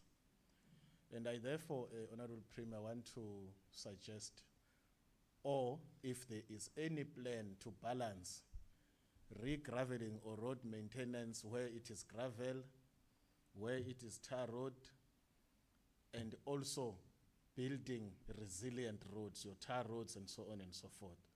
Because we'll always flush out billions of rands going forward if we don't address that issue, because climate change is not waiting for us. It's happening as we speak. It's December period already. Those that are actually along the coastal areas, they know what happens during this period. So I wanted to put that. But also I wanted to request, Honorable Premier, that, ladies and gentlemen, that, you know, in the event where, for instance, DOT has not spent some funding, let that funding not be given anywhere. Let that be given to municipality to spend on the road network. It shouldn't go back to National Treasury or wherever. We want to use it. We have crisis. So I'm just trying to suggest whether it's an MOU that can be made so that we are able to contribute also nathi ngoba isimo sibi semgwaqo mhlonishwa uPremier. Okulandelayo ukuthi I think we must balance You know, the investments that the province is receiving must be able to be balanced with rolling out of infrastructure. Foreign investments will come to the province. We will attract more people from other provinces as they follow economic growth in the province, only to find that our infrastructure is not capable of actually delivering services to these areas, in many different areas. We talk about ESCOM areas. In the areas of Amakosi already, those transformers that were installed there in 1993 or 1992, they are still like that. They have not been upgraded. Yet communities are expanding, and that's why we have so many other areas for more than 3 months, because ESCOM akazange improve the infrastructure, kodwa demand for electricity iyaqhubeka. So I want to request that we really look at those things, balancing investment, population growth, and rolling out of strategic infrastructure in the different areas of our communities. Honorable Premier, the fight against crime is something that is appreciated by the province and the country. And I think that there is an article I was reading somewhere where it was talking about the fact that the investor confidence has grown in the province of KwaZulu-Natal. And one of the contributing factors was the issue of the fight against crime. I really think that those who want to become negative about programs that are being put by government to fight crime, even when it is painful, you must know that those that enjoys the fight against crime are a majority. And we must always consider what the majority wants, especially if it is correct. And we are beginning to see the good indications of the growth of our province and the economy.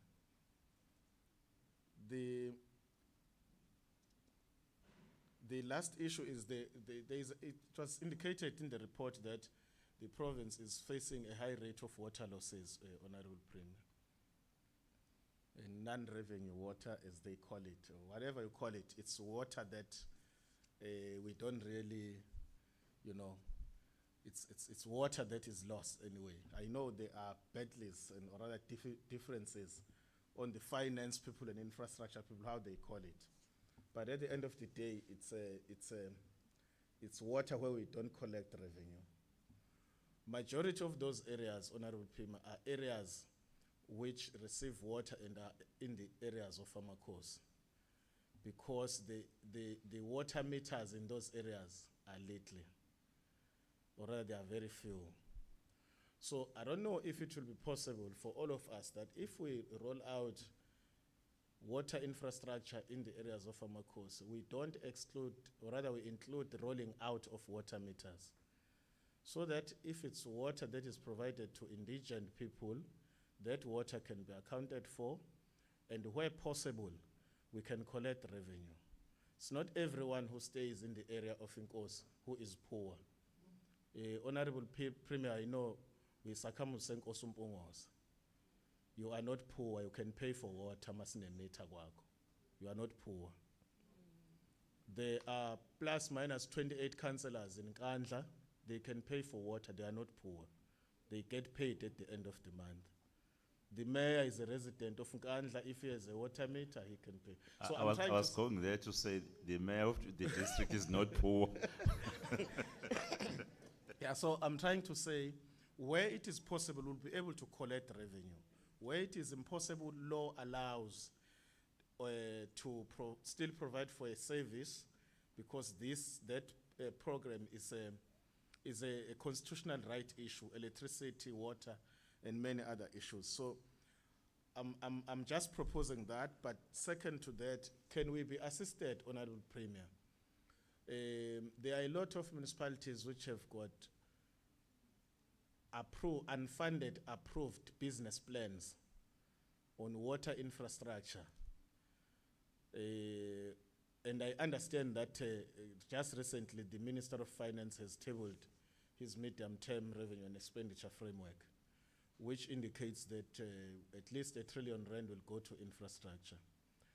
To quickly assist those municipalities that have got approved and unfunded approved business plan on infrastructure, to understand whether there will be any of those business plans approved, because also the municipalities are preparing for their draft budgets.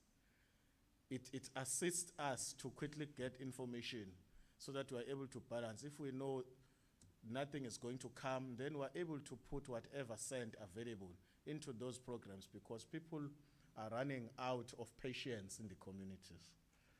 I'm referring, Premier, in one program where it's called Ntambanana Bulk and Reticulation. It's a project worth 595 in terms of the approvals by the Department of Water and Sanitation. And those areas are, 100% rural. And, we are struggling. Many other areas, I know Utugela has got a lot as well of approved business plans, and many others, as we have the list. So I'm just asking for your intervention, Honorable Premier. Otherwise, I appreciate Honorable Premier being persuaded to be here by the MEC, because I nearly apologized because there is AG who wanted the meeting with us today as they close their activities in the municipality. It's really fruitful, and can we continue actually doing it? Thank you, Premier. And we appreciate your being here today. I thought you were also going to mention that though the Premier is not poor, but he's also paying an account of water in my municipality. He doesn't default, honorable members. He Well, pays thank so you. well. Your Worship, Mayor Mkhwanazi. Honorable Premier, greetings to yourself, Amakosi Asendlunkulu, ongqongqoshe amasekela ngqongqoshe o-MEC kanye no-mayor ne-administration yonke.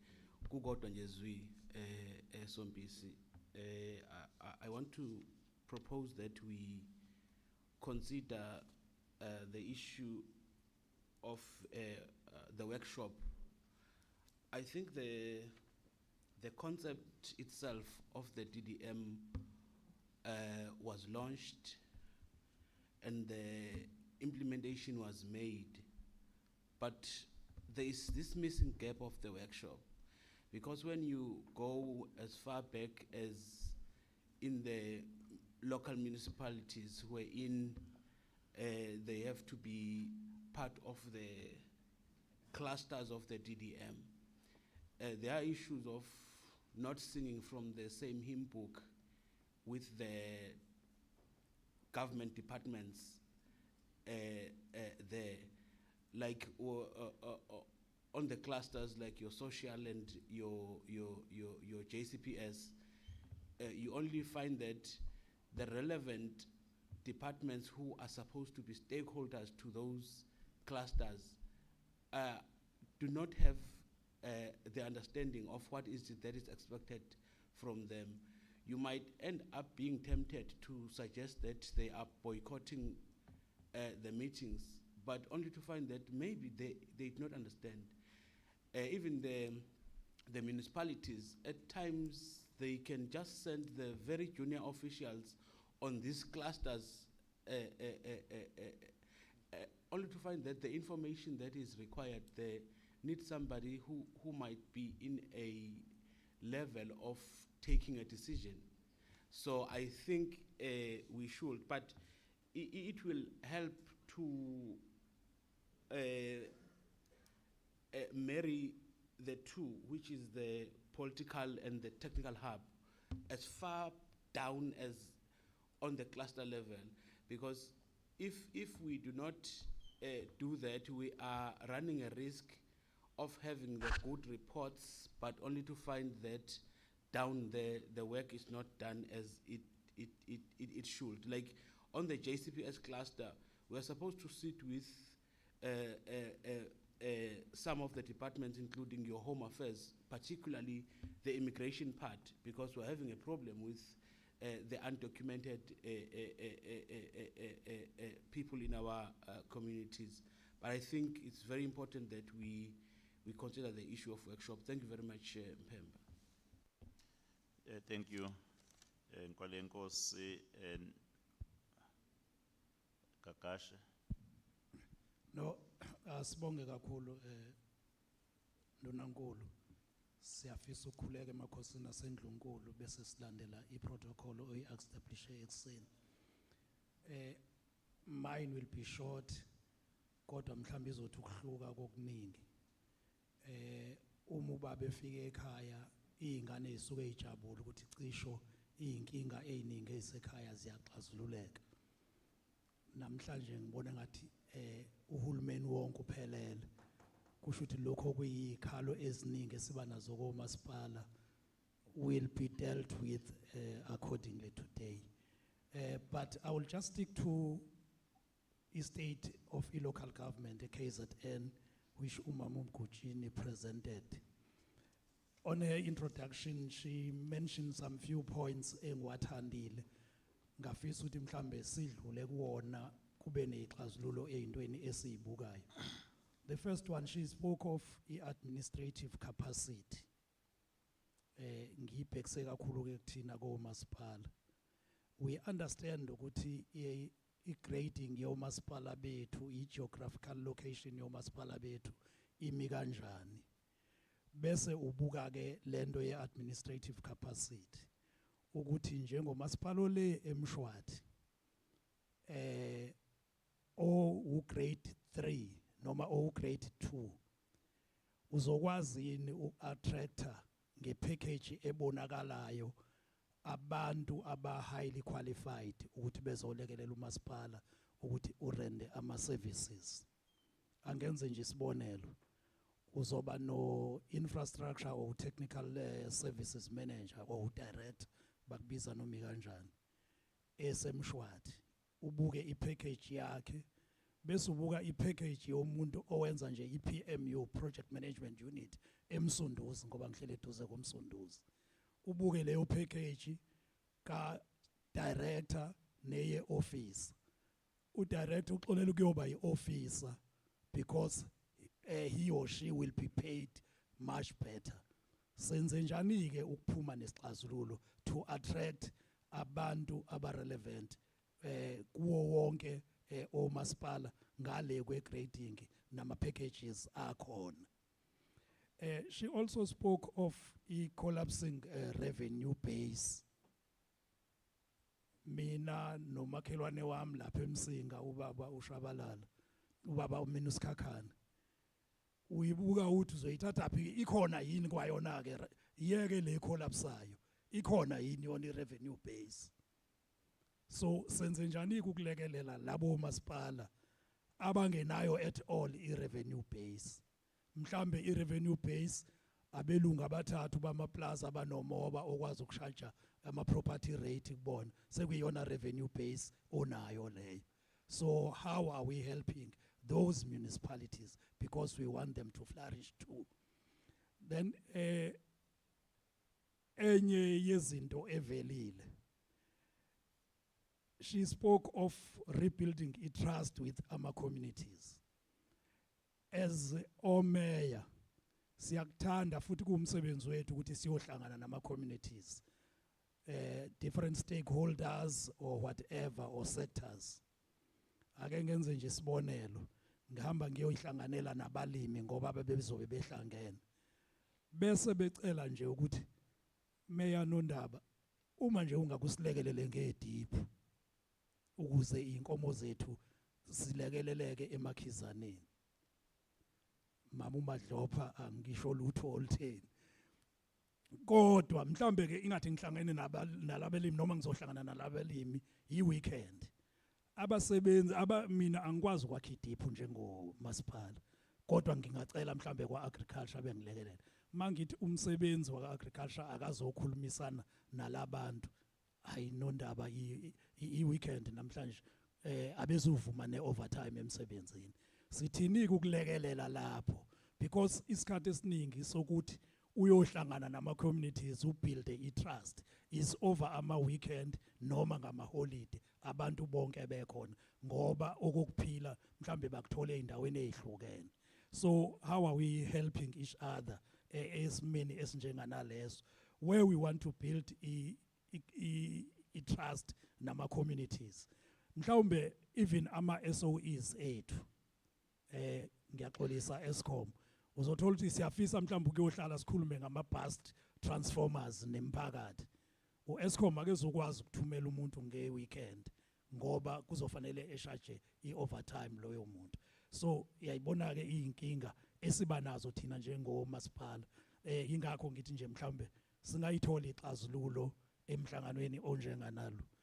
Then last but one, the one talking about distressed municipalities. Babalwe kwaze kwathiwa bawu-7 kwi-province yakithi. Ngenhlanhla-ke umuntu akakuwona ubalwe ngasendaweni engconywana. Kodwa-ke umbuzo wami la uthi senzani ukubalekelela lama-distressed municipalities? Are we just sending administrators to collect payment at the end of the month, or sibathumela sine program ne turnaround strategy nama resources ukuthi you go to municipal A which is in distress? We want you, administrator, to report on a weekly basis or on a monthly basis of what you have done in this turnaround strategy. Noma bayafika nje bese bephume. I know of omasipala abakwi-distress osekufike abantu abahlukene bezolekelela kodwa omasipala abalekeleleki. Ngithi-ke mina mhlawumbe it's because they don't have i-mandate yokuyolekelela. I-mandate abayibona benayo ukuthi ukuphela kwenyanga uhulumeni khona azonginika kona as i-compensation, which is not helping umasipala oxakekile. If bezofika bengenama resources, it's either human resource or i-capital resource. Uma befika nje kuthiwa hayi sizolekelela, angenza isibonelo ngomasipala wangakithi eMoyi River. Nondaba omkhulu. Sengiyakhoqa baba. Ngenze nje isibonelo ukuthi uyafika umuntu uzolekelela umasipala impofana. Ngalokhu okuncane onakho ohlulekayo ukukusebenzisa akho lutho akakuphethe ukuthi uzolekelela ngani. Even istaff uzosifuna khona la ngaphakathi. Then the last one, which is talking about fraud and corruption. Umuntu uyafisa nje ukuthi mhlambe ikuphi ongasilekelela to help ukudetect, because u-AG ufika ethi kwi-report yami kunabantu abaqashwe kuhulumeni abatrader nomasipala. Thina njengomasipala it's not easy to detect that. U-AG mhlawumbe unayo i-tool to detect that. Thina sikubona nje ngoba esekuriportile ukuthi hawu ubani kanti usebenza kwa-health njengoba simnikeza umsebenzi thina wokuthi akasakhele isikole endaweni yethu noma akasakhele i-bridge endaweni yethu. So how are we going to be helped there? Mhlambe ukuthola i-tool ethile to detect abantu u-SCM kuzethi nje noma emnikeza umuntu umsebenzi kube kubonakala ukuthi akekho kwi-state. Yileyo i-submission ebesinayo mfishane Ndunankulu. Thank you. Mfishane, I like that one. Or MEC for Kokta. Thank you very much, Honorable Premier, Minister Mpepeta, all our Deputy Ministers, Amakosi, and the MECs, our mayors, and all the guests. I think, Honorable Premier, Deputy Minister Unzuza has taken my input. So I will be very short, because I was also looking in that presentation for the list of catalytic projects per district, and then to see what is holding up that project from going from design to implementation stage, so that we can see how can we all assist. So I'm hoping that at some point we can circulate the list of catalytic projects. But my main concern is in the MIG spending of municipalities. If you look at the MIG breakdown, is only 1% which is being used for street lighting and community lighting. But I was looking at a municipality a few days ago where they had 6 items on the budget coming up to 7.5 million. Because it was the Salka Games, Mayoral Cup, Golden Games, Indigenous Games, and Staff Year-End Party in one municipality. Now, you are saying if we are not ring-fencing money for street lighting, how do we expect to fight crime? Because in the budgets, there are items where we could be prioritizing better in terms of infrastructure. So it is a concern that in the budgeting process, only 1% of MIG is going for street lighting and 0% for solid waste planning. I think as municipalities, we should take a closer look at that. I also did not get in the presentation the functionality of the rapid response committees. We saw the protests, there are the protests there. But where is this rapid response committee? Are they functional? Are they not functional? And then the last point, which has been emphasized also by the mayor of the city of Umhlatuze, but which I'm throwing back to all of us. Climate change in the presentations was not featuring very significantly. Budgeting for climate change and using indigenous knowledge systems to prepare better for this climate change resilience. There is a lot of indigenous knowledge in our municipalities which we are not using.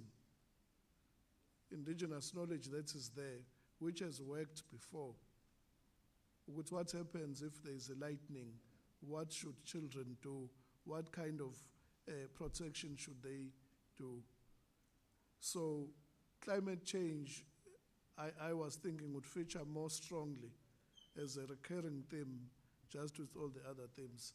But thank you very much, Honorable Premier, for the opportunity. Thank you. Honorable MEC for Health.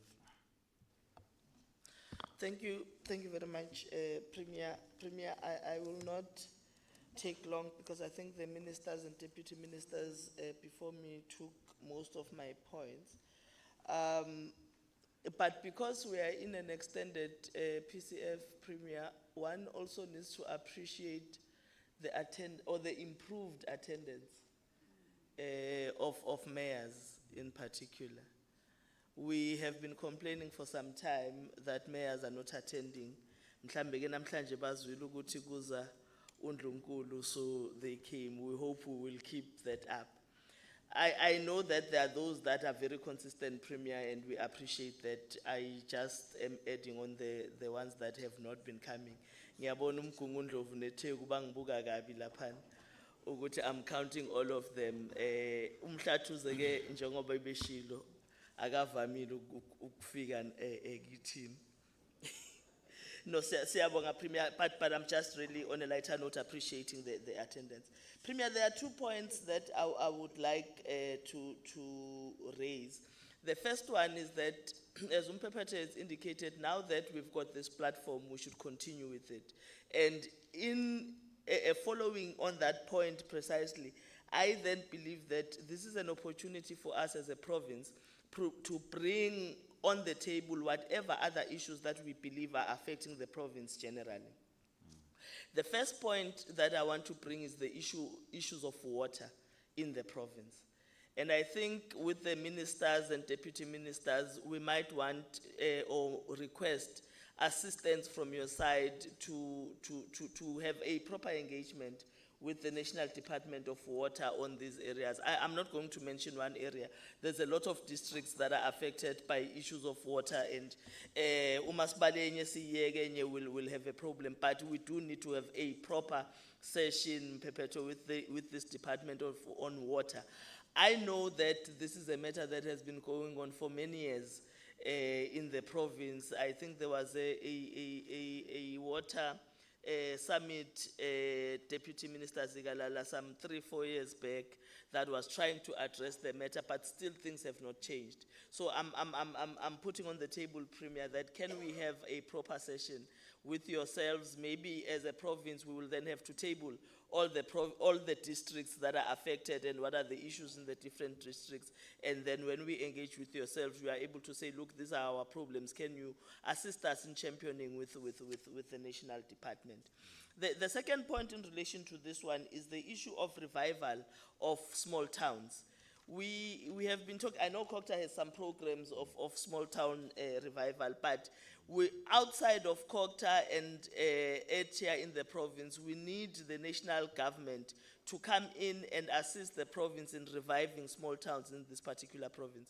If we don't do that, Honorable Premier and Honorable Ministers and Deputy Ministers, it means we will continuously have the migration from rural towns to eThekwini, or from rural towns to Mkungundlovu or Mhlathuze for that matter. And that doesn't assist us very much. I'm very passionate about Edumbe.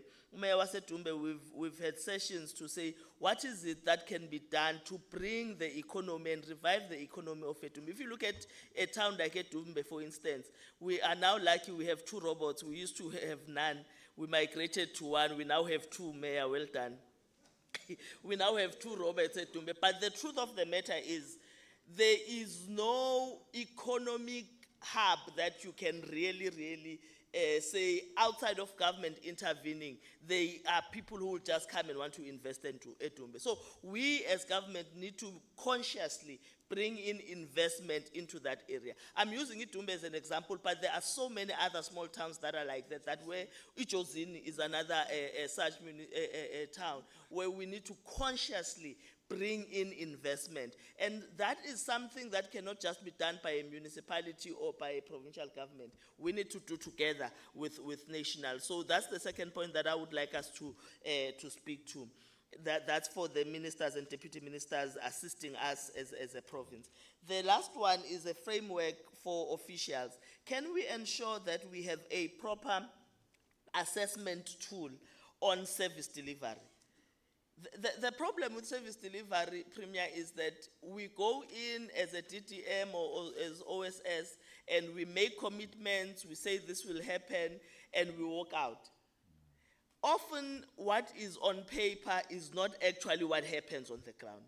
So we do need a proper assessment tool that will ensure that what has been committed and what actually happens on the ground correlate. So I just want the team to be able to consider that, Premier, and establish such a tool for us. Thank you so much. There you go.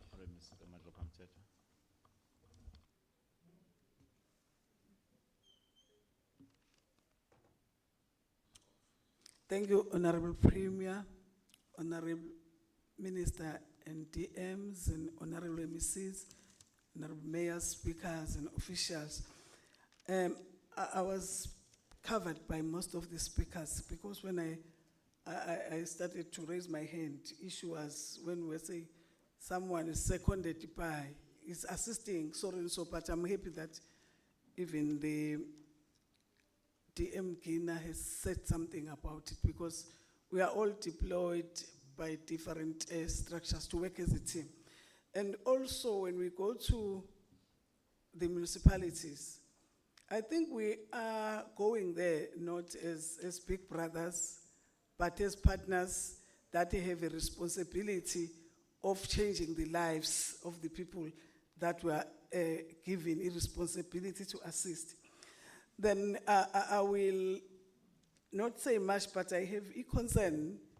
I'm happy that the national members are here. There are some policies and regulations that are not allowing us to work smoothly in the rural areas. Then we find that there are red tapes, especially in the Ngonyama land. I think when you go there, because we're now working as a team, if I say there is this red tape, that's my understanding that our colleagues are going to take our problems back to the national. If they are belonging to the national, I will give you, not for this one, an example. I'm from the Department of Agriculture. There is an outbreak of FMD. And FMD is now throughout the province, with the exception of Uko. Then it needs each and every member now residing in KZN to take it up. And the problem with FMD, some will be saying, KwaZulu-Natal, we are not doing it, but it is only the national that is supposed to be declared a disaster through the national minister. Secondly, currently, there is no vaccine in the province, and the Botswana is closed. And we can't move because we have that. But if you are here as a team, and we come with program in the DDM, when we in the different districts, you will be able to take that back to the national minister or the cabinet to say, this was the problem that we faced and we had when we were in the DDM, and this is what the people have been saying in the different areas. I'm just pleading to say, Premier, let's continue with this. That is a good platform. It is going to assist our people in KwaZulu-Natal. And I'm happy that we are here because we are working as a team. But lastly, I'm requesting that let's have a calendar of events. Not because I see that I'm free, then I phone and say, DDM will be sitting on such and such a day. But with my team, we've agreed that we sit down, we have a year event where the mayor, district mayor, and all the mayors are informed. Ukungabi ukuthi ubani uzizwa akahle kukahle ngakuye, then we call a meeting. I'm just pleading that we have that. And also, we have a project that we say we are going to be looking at these projects. And we also request that the national, we also come to us with the project, because sometimes we have projects that are white elephants that are not communicated even to the district. They are there, and people, they want those projects, but in different sites. But because there was no communication, we end up wasting email. But from here, I think we're going to be doing very well. Thank you, MEC for Public Works and Infrastructure. Thank you, Honourable Premier. Let me start off on a lighter note to say that I see when the Lieutenant General is here, the MEC for Finance doesn't wear his Mandela shirts. Premier, just a couple of things. Oh, he's walking out now. Just a couple of things, Premier. I think he's running away. It has been touched on the lack of buy-in, and sometimes even when we have meetings with our districts, the district mayors attend, the local government mayors don't always attend. And I think the buy-in is something that we're still struggling, but we also see it in government departments, Honourable Premier, that when we have our meetings, or even in wards, they tell you when they have their war rooms, which is a vital part of the DDM because it feeds information up. A lot of departments, the majority of departments, do not attend these things, both national and provincial departments. And quite often, if you look, it's the same departments over and over and over again. So I do think that there needs to be a discussion on how do we get the buy-in from all political role players, but also from all officials and all departments into this program. The third point, Honourable Premier, is I think we also, and there wasn't a lot of discussion here, but I think there needs to be also a focus by this program on education on our residents, on where does mandates lie. Because I think quite often, residents, they'll phone their councillor about the issues with the schools. They'll blame the provincial government for issues with the police. I get phoned all the time about police stations and court buildings, and then I tell them, no, it's the national government. And I think this whole I mean, the idea of this is to address that coordination between the different spheres of government, but I think we also need to play an educational role in making sure all our residents understand what's the purpose of this, but also where does different mandates lie. My second to last one is a bit of a personal plea, maybe from as a political head of or executive authority from a very poor department. This program can be a bit resource and budget heavy on our departments. If our HODs have to go to where they are allocated to and the MECs, and it eats into our budget that's not really budgeted for, it goes into SNTs and all that things.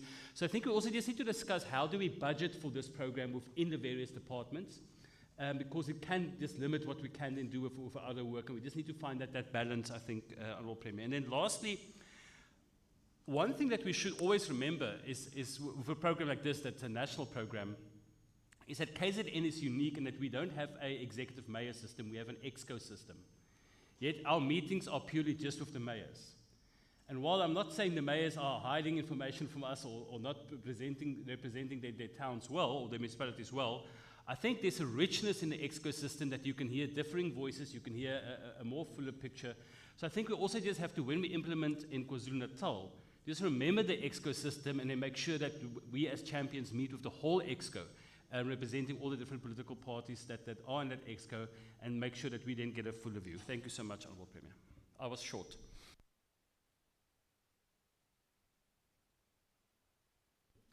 Thank you.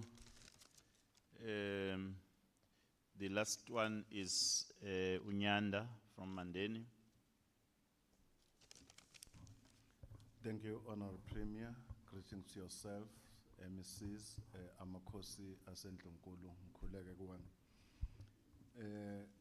Ngizoba mfishane nami, Ndunankulu.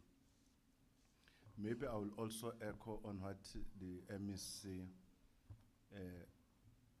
Health has said. I used to call that actions as the business poaching, where you will find that some of the municipalities will poach the big industries by maybe at times offering some incentives to come to their areas in the big municipalities. That one will also, as she said, that it's crippling the rural and other municipalities and leave the communities in those areas living under poverty and poor. So I will also echo on that and also suggest the way of coordinating that kind of an economic activities in various municipalities, because you'll find a big municipality will have most of the industries, which will pull the majority of abantu abasuke emakhaya emakhosini comes to the urban areas, or what we call it urban areas, and then you leave other municipality as skeletons. And that one also affect your budgeting and allocation, like I think my colleague Zondi, where he comes from. You'll leave other municipalities with no economic activities, and you'll leave those areas poor as they are. So which means we are not correcting the status quo that created by the apartheid system. So I will also echo what the MEC has said. But also, Honourable Premier, to appreciate the presentation that has been made and presented before us. But I'll also wish to add that there are some other departments, because we're around here, we use that opportunity that those who happen maybe to forget to remember as municipalities that are owing us, just to also remember to press some buttons. We didn't present them how many and how much they owe us, but those who owe us, I think we must also find a way of appreciating their improvement from red to green and yellow, or if there's some kinds of levels. But Honourable Premier, you've tried to find a way to make me to not make some points on presentations, but you put in a very nice way that there are some gaps that need to be attended to. Indeed, there are big gaps, But the challenge is that I'm in the meeting and I'm in a document that talks to me, and I was unable to correct that. But that document will live forever, written what is written. And to address the issue of the language, it will stay there. Like for an example, where I come from, if my municipality stating that I'm not discussing something that is strategic, which means it's like I'm just discussing general, but I think and believe that I'm discussing strategic. And at times you see that there's some protest, but I never had some protest. So I'm just highlighting, but you find a way to close it that we're unable to correct it, but I think we'll find a way that the sum of the issues presented, there are some that are contested, but not the whole presentation or the report that has been presented before us. So I think it is that, and I will also appreciate the participation of Amakos, where I do come from, as a district. So, thank you very much, Chair. Well, thank you very much, Nyanda. Well, it's time for short responses. I've just counted the questions that require comments. There are only 7. Others were just mere inputs. I will tell you which are the questions that require responses.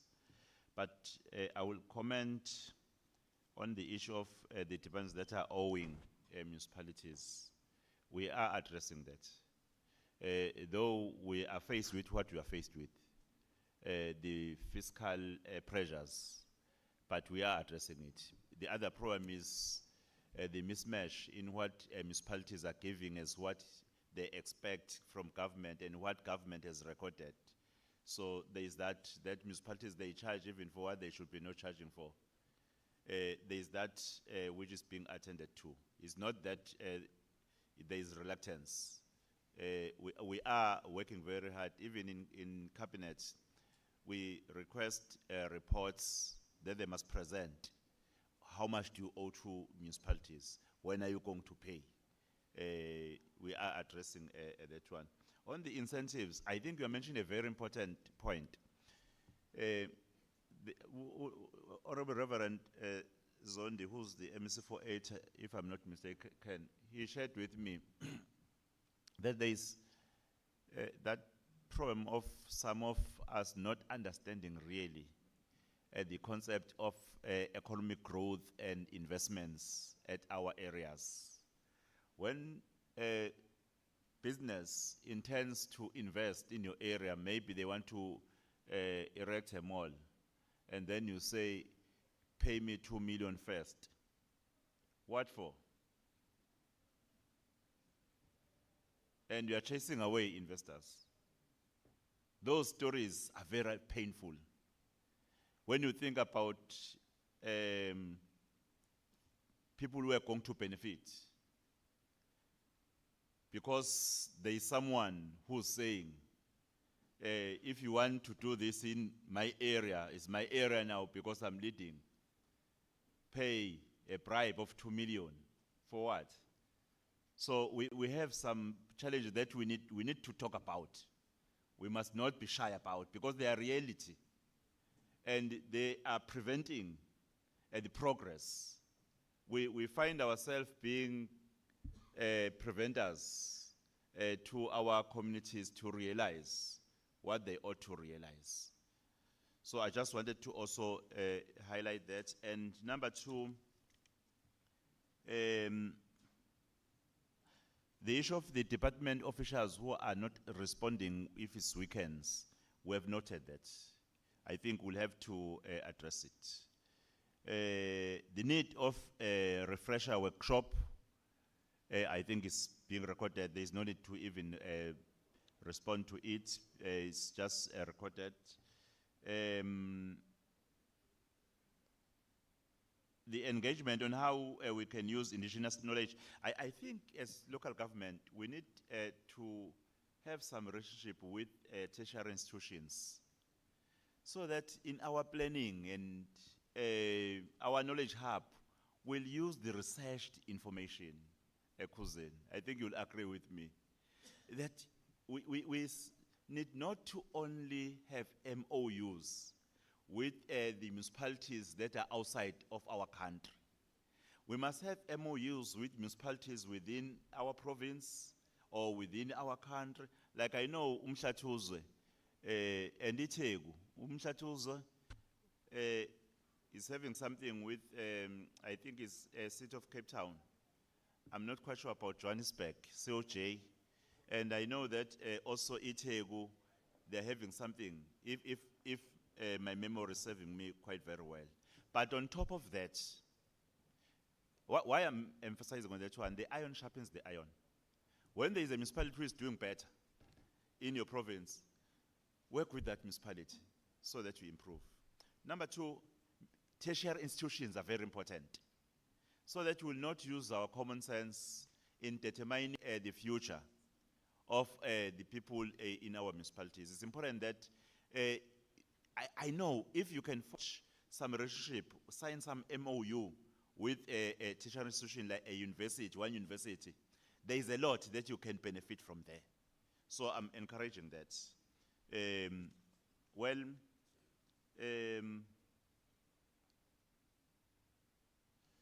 On the connectivity,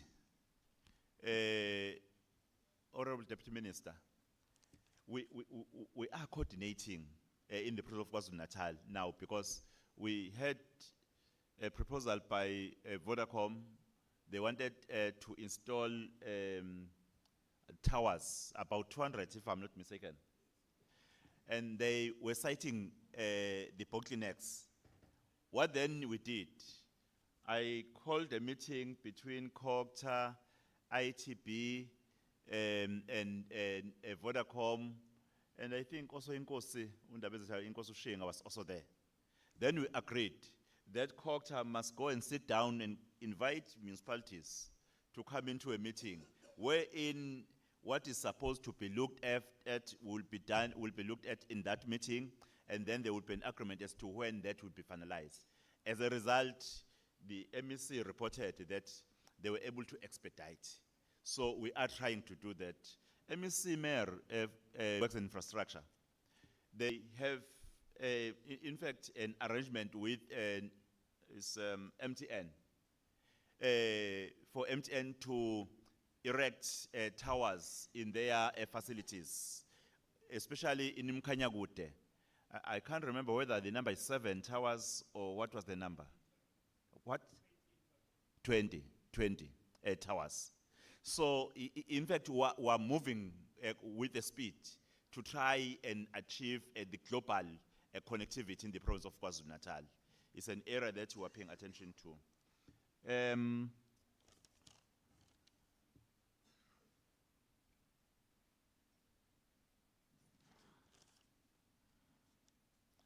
On that our beaches are dirty. In eThekwini, we're having a problem with only 2 beaches.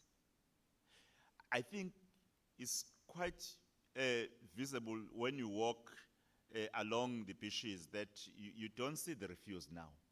It's clean. Even then, the water quality now. I can't remember the number of the beaches.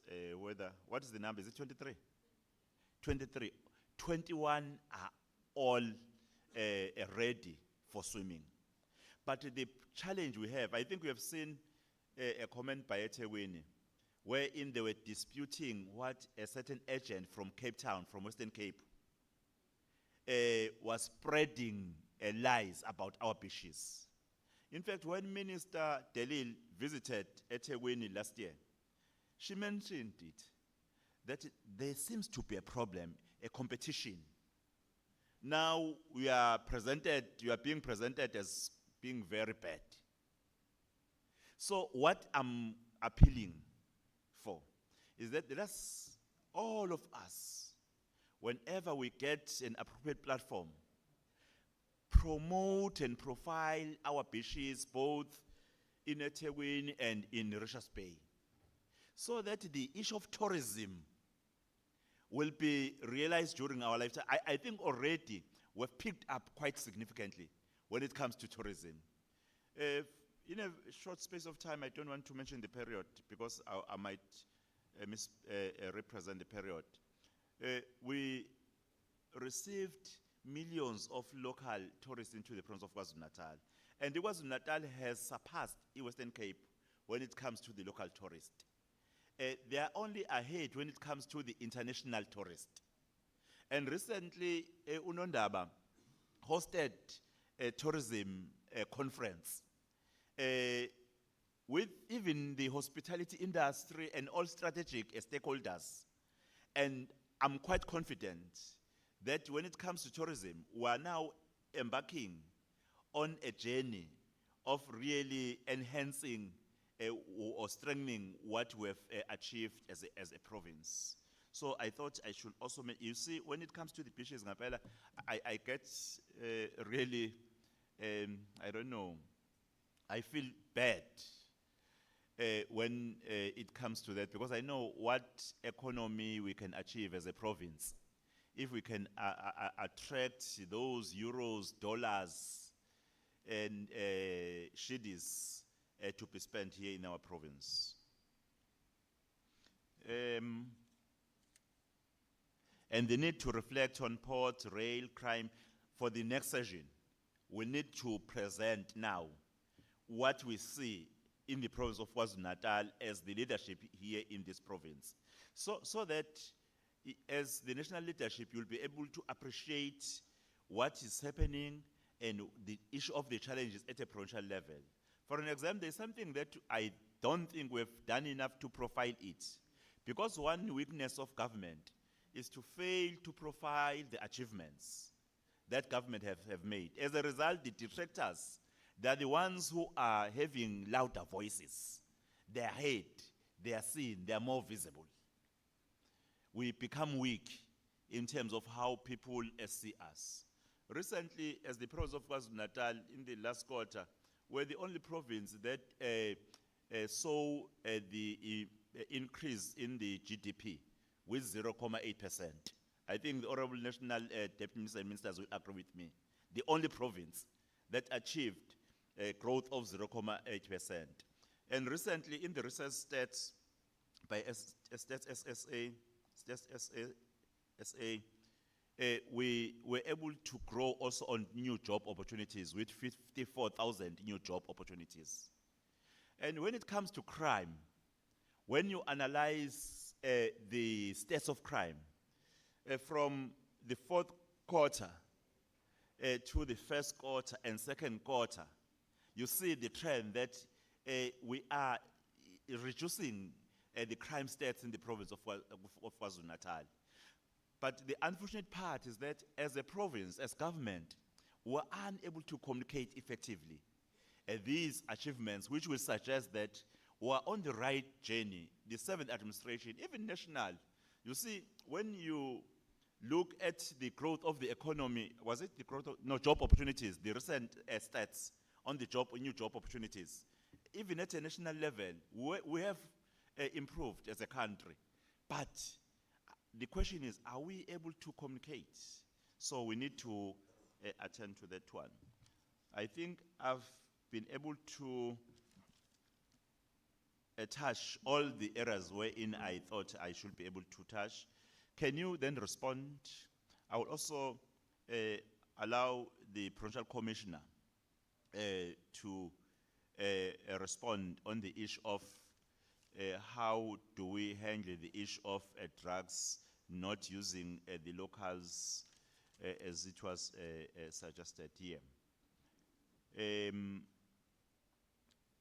Civil society inclusion in framework. Can someone respond to that one? That is number one. Thank you, Honourable Premier, and thank you also to the ministers and the mayors for the questions that were advanced. We've purposefully put up the slide, Honourable Premier, to indicate the issue of the civil society participation as well as it is part of the framework. It is part of the framework. I only wanted that. Yes, at the Can you go bottom. to number 2? shared service model. Yes, Honorable Premier, it is a model that we've been driving as COCTA. We do have a concept in terms of the shared services model, wherein we are saying it's not going to be possible for each district to attract registered engineers, especially the rural municipalities, and we are saying in that regard, it But would can you work. formalize it? Because I think the concern by Honorable Deputy Minister Kuzen is that maybe we don't have something which is documented, which, like I remember MEC for Public Works and Infrastructure, committing that to Public Works is making available engineers to municipalities so as to strengthen the capacity of the municipality when it comes to the project designs and the likes. I think the concern is that we don't have a paper. We don't have something that is visible out there. If I'm saying it correctly, Kuzen. I'm not quite sure if you can come in. Yes, I agree, but maybe it should be better that Mr. Duma help us in responding, because it should cascade from national. It should be an integrated framework from national going down to municipalities. Thank Mtombeni, can you come in? I'm this side, Premier. Where are you? I don't see you. Which side? Right in front of you. Oh, okay. Thank you, Honorable Premier. Yes, indeed, Premier, we do have a framework. When DDM was started, one of the components or elements of the DDM was a shared services model that Okay. was developed through the DBSA. It is available. It's a matter of application in different areas or different DDM spaces, but the framework is in place and it can be used, Honorable Premier. Are you happy, Kuzen? No, I think, colleagues, you have reported on a number of areas which are part of the DDM. Institutional arrangement. What are we expected to do in terms of your hubs? But nowhere have you been able to say, this is the model. It should be linked to your technical hub. It should have been adopted also and been integrated, both national government, in the ministry, in government, and it should then cascade down to the municipalities. Thanks. Registered Mtombeni?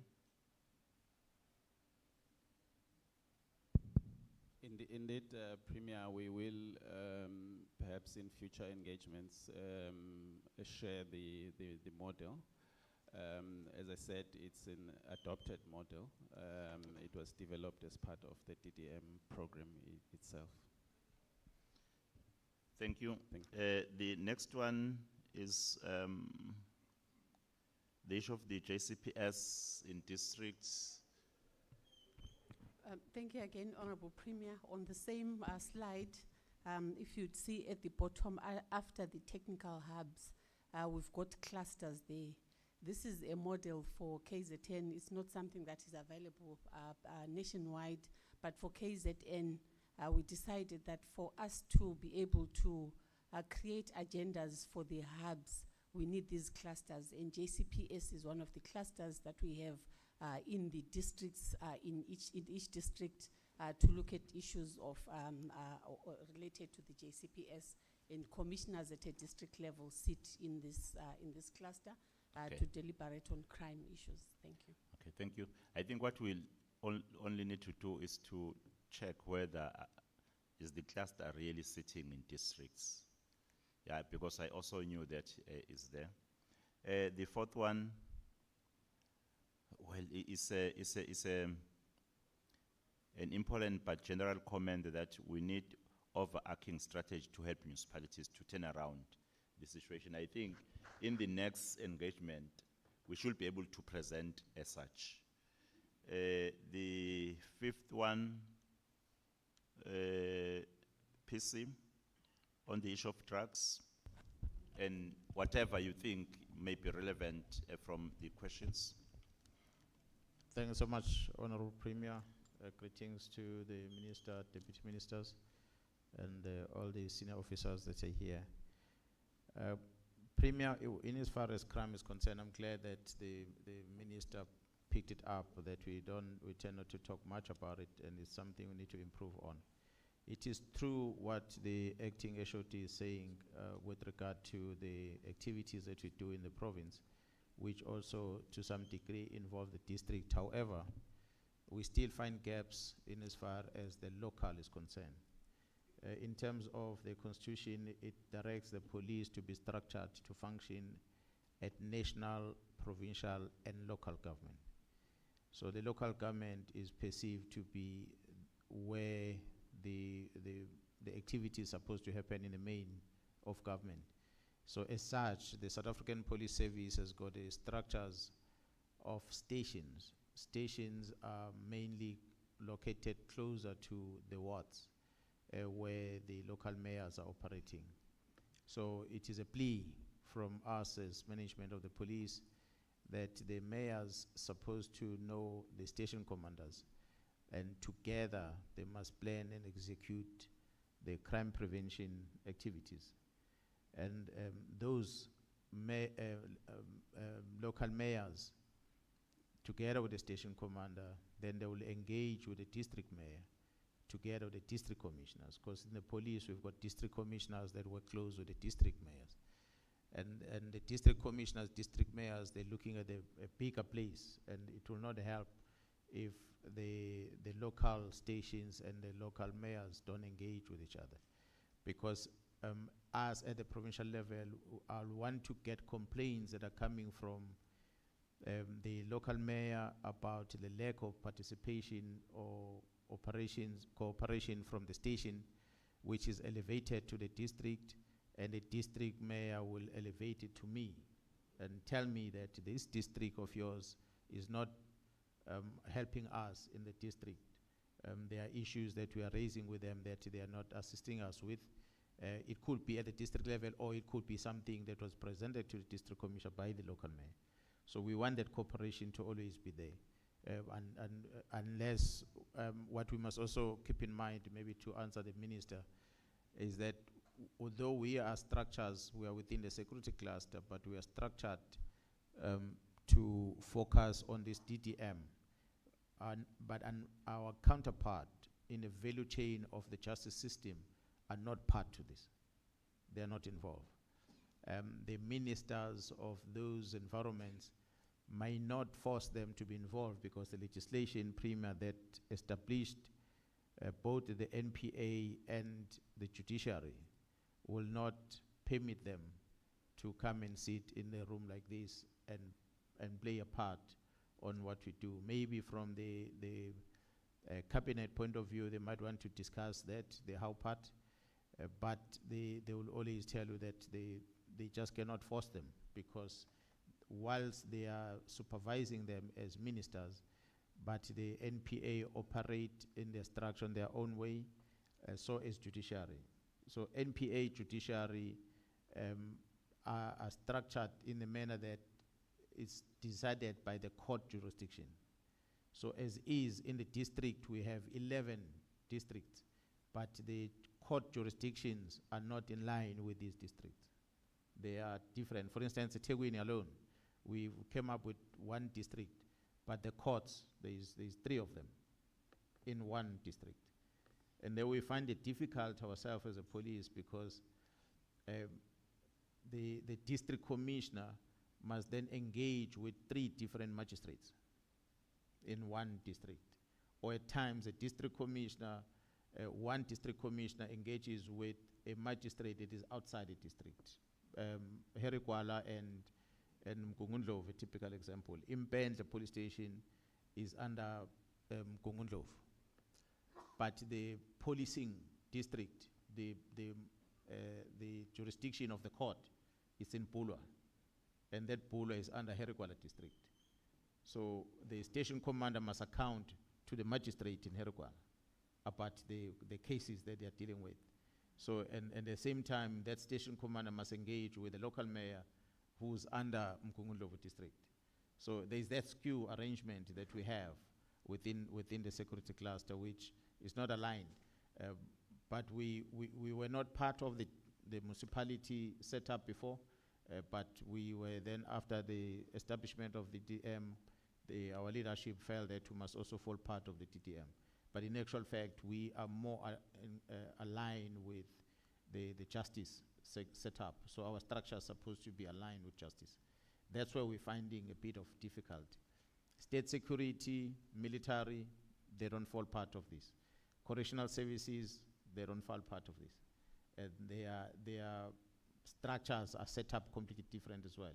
And all these play the part in terms of justice system. If you have a person arrested, it must be processed in court. If he's released on bail, if the arrest is not happening, you blame the police. Yes, rightly so. But if the arrest has been effected, the person goes to court. If the court releases a person on bail, there's no line, they're not supposed to, they don't talk to each other anyway.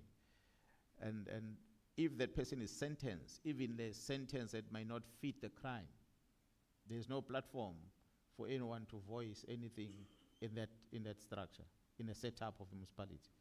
And if that person is sentenced and he ends up in a correctional facilities, and correctional facility services, DCS, decide to consider releasing a person on parole, they don't come and engage with the local government.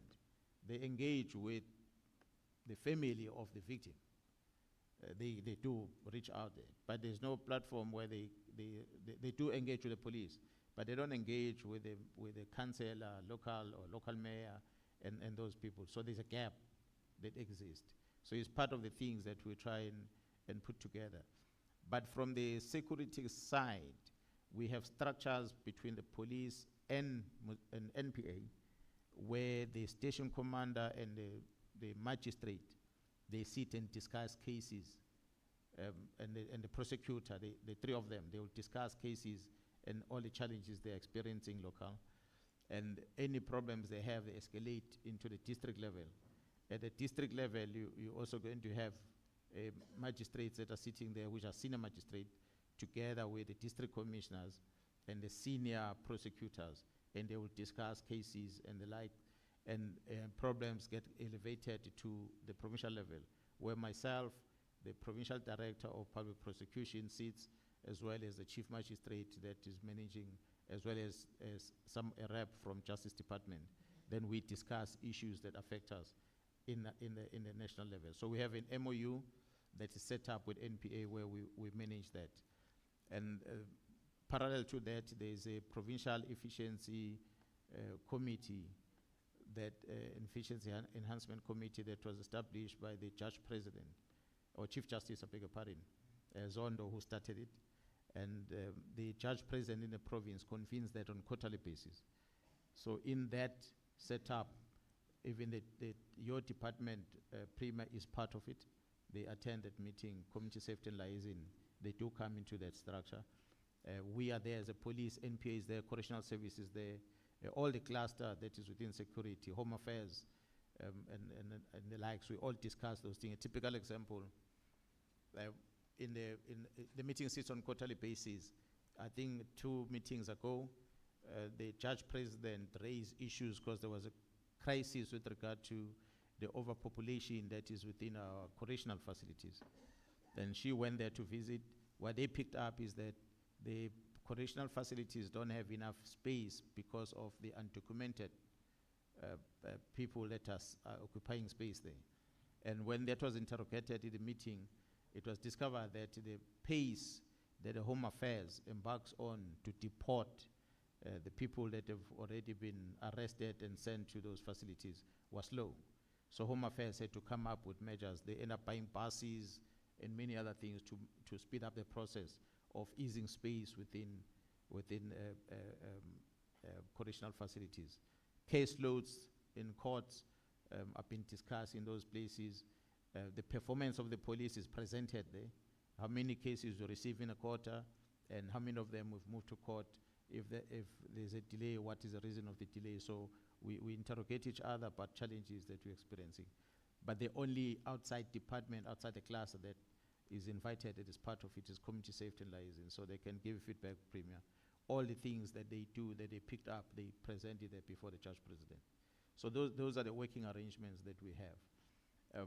We will have, as we discuss, as these things, as a minister was raising, discussion is part of the agenda items in terms of prevention at the local level, that other departments also play part in that. Not only the municipalities, we have social development, we have sport, we have education, because all that take parts.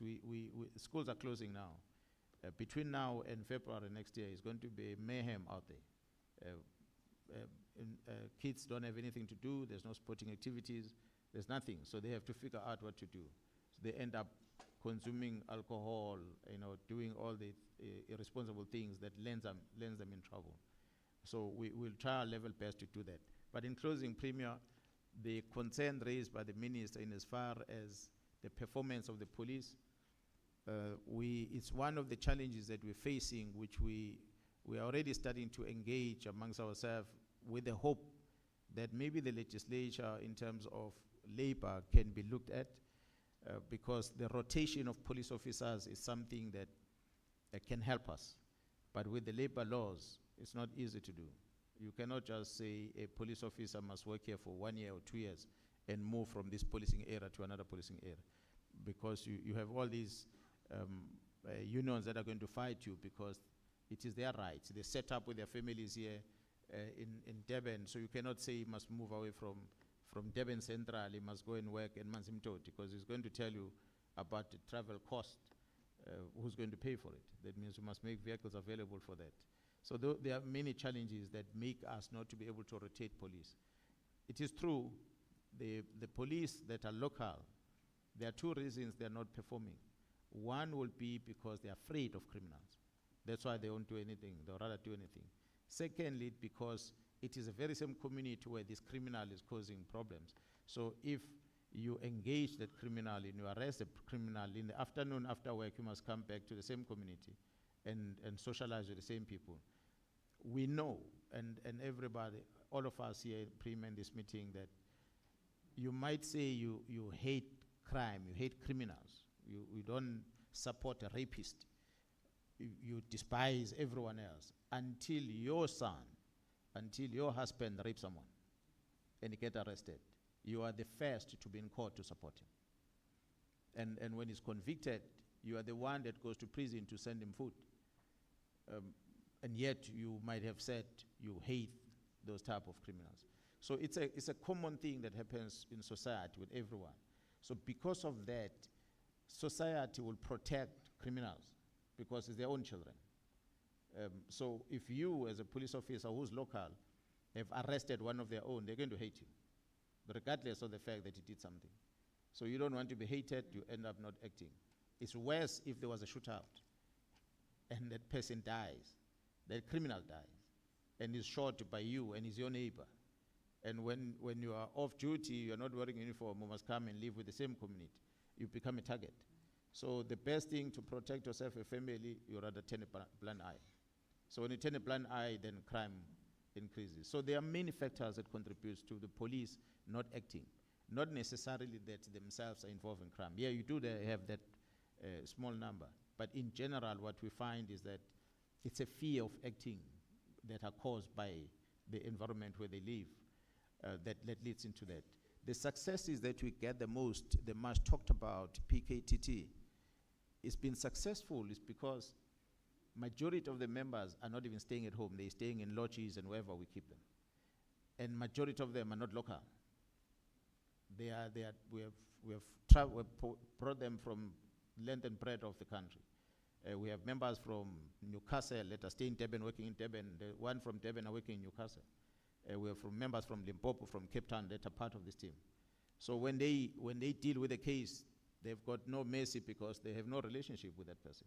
They deal with that person, they arrest and they finish, and after work, they don't even go to that area because they're not associated with that area. That's what makes them to be more active. So that's what we find. Ask any police officer who's very good in the local area whether he does not fear for his life. They will tell you, majority of them, that, yeah, no, there's so much threat that we cannot act. That's what leads into this behavior of police. But we, having said that, there are a lot of positive that we are cooperating with, but I would want at least the mayors, I'm glad local mayors are here, that we are now talking right on the ground, that engage with the station commanders. If you don't know the station commander as a mayor, if you don't know the district commissioner as a district mayor, that means you'll never fight crime. Because you must be able to hear what is the problem. Listen to them. If you don't agree with them, then reach out higher the level and you call me. To date, I'm finishing 5 years. I've never received a single call from any district mayor complaining about what's happening on the ground.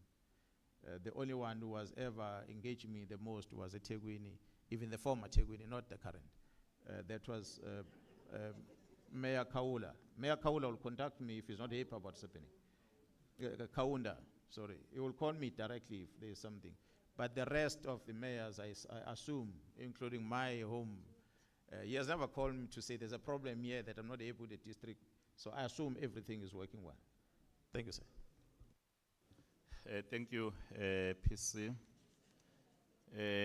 Only 2 questions now. DDM Thursday. What are the officials doing every Thursday?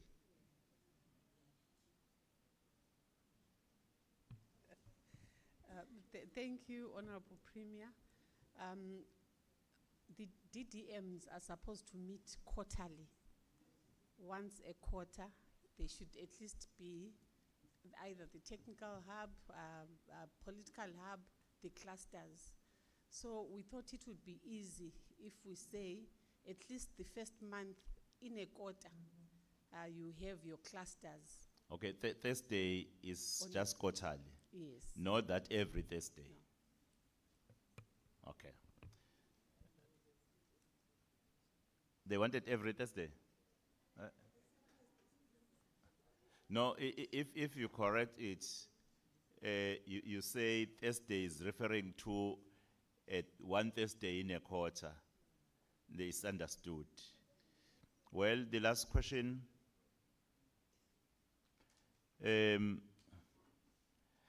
I don't think the answer can be presented here. But it's an important question on how do we assist municipalities that are owing ESCOM. I know that there is a plan by National Treasury, if I'm not mistaken, wherein there is a special grant wherein municipalities can apply. Though I may be not familiar with the amount that qualifies, but I think the message here was, how do we help by making information available so that problems that municipalities are faced with are being resolved? I think that was the last question. Can we please applaud the team for responding quite well on the questions? You may stand down. Thank you very much for all your responses. I think we've come to the end of our session. And we're planned to conclude the day at 1:30. Oh, well, there was an item which was supposed to be presented, but I've gone through it and I've whispered to MEC Ebteles that I think I will have to myself look at this one. I'm not quite confident that there's something we can achieve for now. I will make the announcements and invite the senior leader amongst ourselves. I'm not quite sure whether there will be a contestation between Unondaba and Honorable Naren Singh. But I will invite Dr. Nzimande to make the closing remarks. I will not make the closing remarks.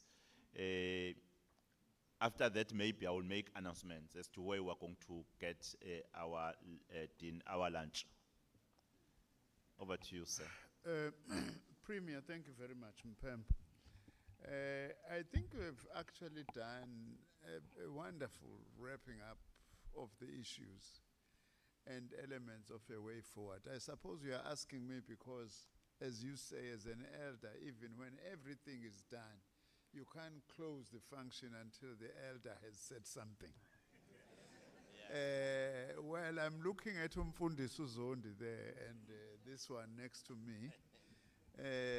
I'm not so sure, you know. In fact, when I see Umfundisi Zondi, it reminds me of the bad old days when we used to sit in ANC IFP peace talks at the Royal Hotel, those difficult days. So he is a real elder as well. Well, what I want to say, Premier, once more, just to underline our appreciation for you in convening this meeting. I think it's very important that I underline that. And you made an important point, you know, that KZN, the province cannot move forward in a fragmented manner. It's a very important matter that we are saying. In a way, all our provinces are faced by that. But KZN has got its own unique features. You know, because we've actually not overcome the apartheid geography, the apartheid economic enclaves. We've hardly actually dealt with those 30 years after our democracy. So the point we are making is very poignant in terms of that we can't move forward in a fragmented way because we still have to deal with a fragmented province in so many ways. The second thing perhaps that I want to say, I welcome that there is an institutional framework that is being developed for the DDM. When I spoke about crime, I left out corruption. There's another very important and critical matter that we've got to deal with. This is like wearing the population down, you know. To say, what do you expect? You know, it's government, so it's corrupt and so on. We really have to do something around that. We need an emphasis on that. Of course, we note the progress being made, but the challenges are still enormous, as actually have been mentioned. So it's important then that we also underline that. Some key issues have emerged here, some of which you have already responded to. But also, I'm saying thank you for everybody, but for us as DDM champions in particular, I think we've been given quite a lot of homework and also enriched in terms of our own work that we need to do. Of course, working with yourselves, we are not working separately or over you, you know, or whatever the case may be. So it's very important then that we are able to move together.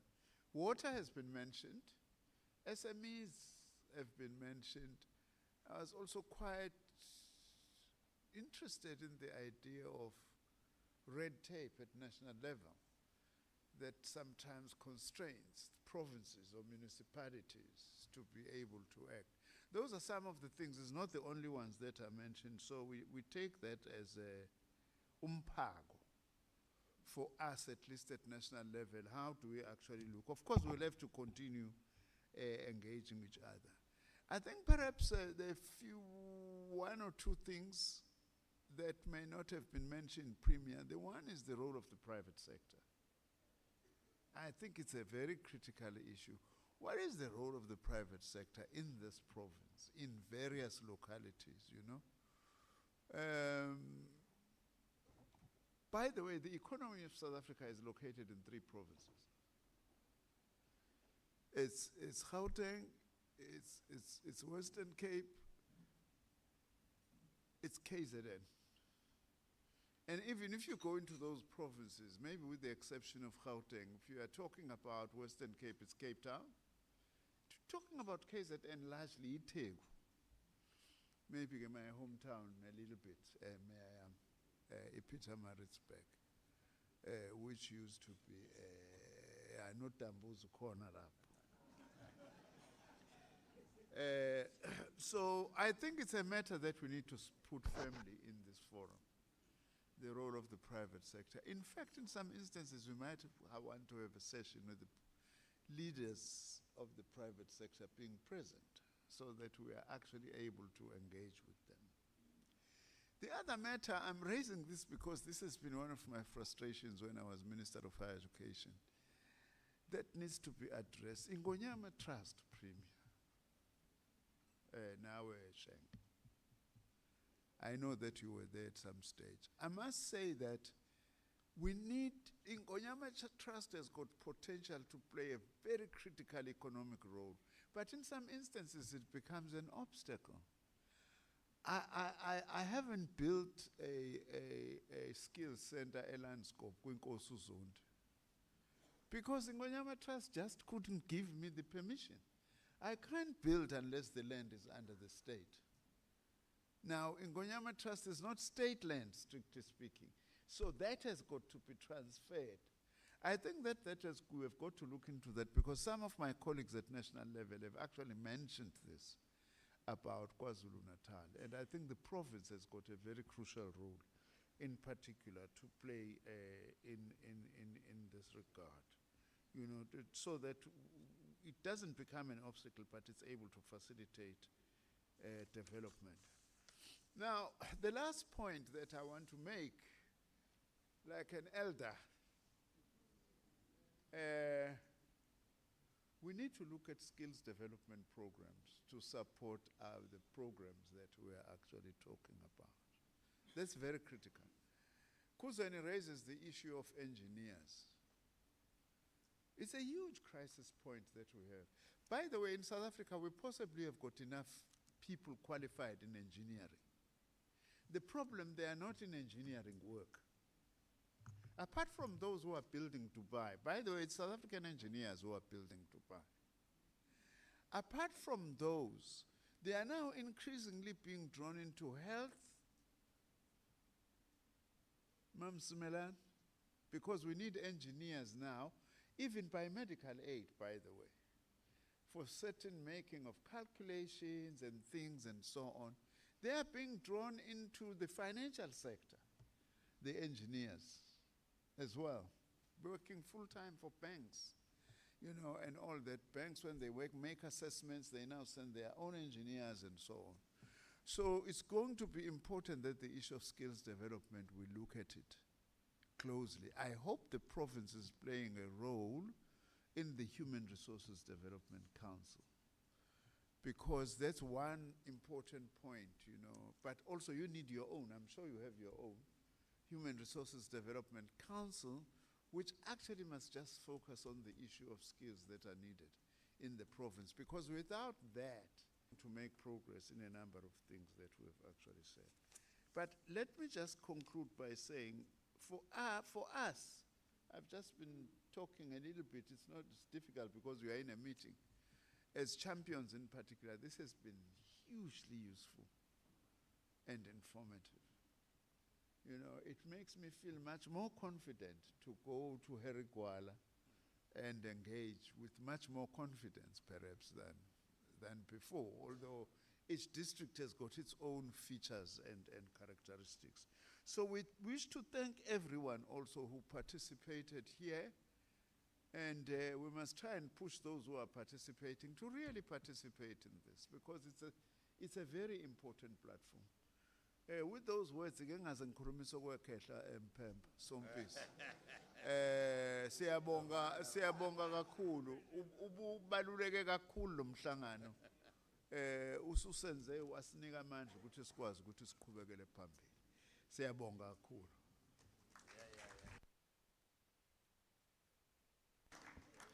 Well, thank you very much, Mpepete. We're on the flight to Cape Town, not Mpepete. the other day, and he was really commending the Lieutenant General Nhlanhla Mkhwanazi for his good work in the province. And he did not forget to mention, but hi, umfana wangapha, do you know ukuthi wakuphi? So Uqinisile the- we-Premier ngiyaxolisa nje ukungena khona nenye into osungikhumbuza yona. Njengekhehla. Ezinye izinto sezibuye zibaleke. I thought also the other thing, well, angifuni ukuthi umfana wangakithi usewucommissioner manje noma ngimdala kunaye. The other thing I'm forgetting, by the way, about small towns. I think that's a hugely, if there is one thing which is a measure of whether as a country we are moving forward or not, is how our small towns look like. But you remember, I also confess to you, we're sitting together with the Premier for 2 hours. He only left me last 20 minutes because we wayefuna ukuyokhuleka enkosini eyayisebhanoyini naye. So that the one thing I want to concede, we fought here over KwaZulu-Natal, capital city, in the past. Some of us in the ANC fought, no, ayiphuma uNdini, ayize Maritzburg. I still believe we were correct. I-IFP yathi cha, asiyondini. And I'm sure you believe you were correct.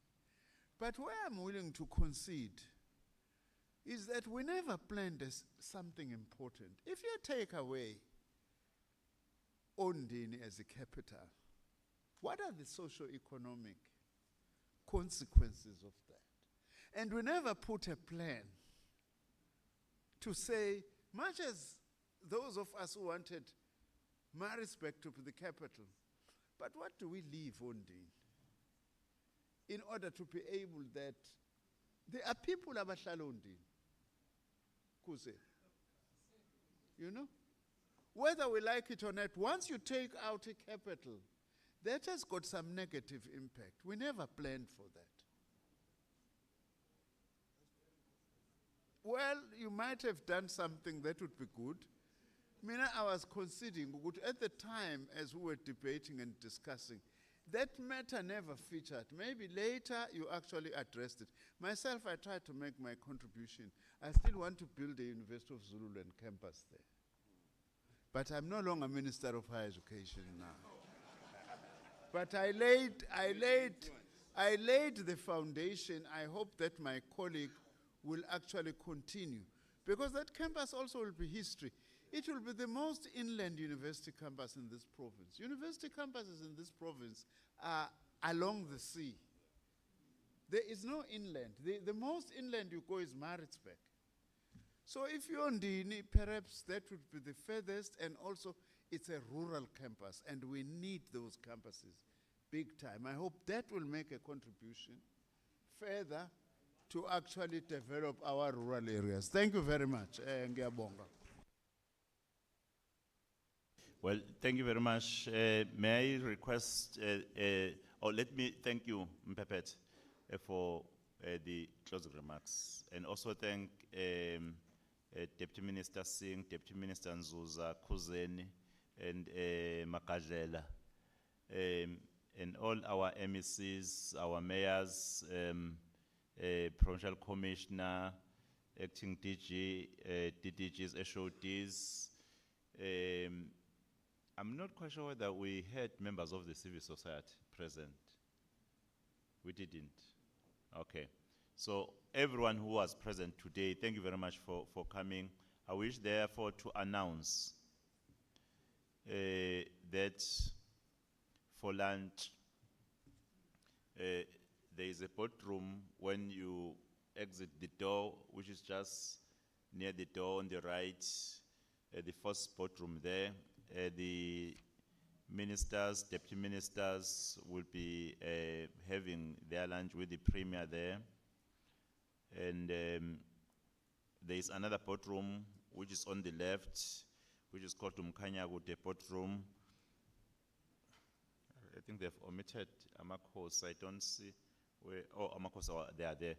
Amakhosi on Ndabezitha will be there with the MECs and the SALCA representative or chairperson or deputy chairperson, the mayors,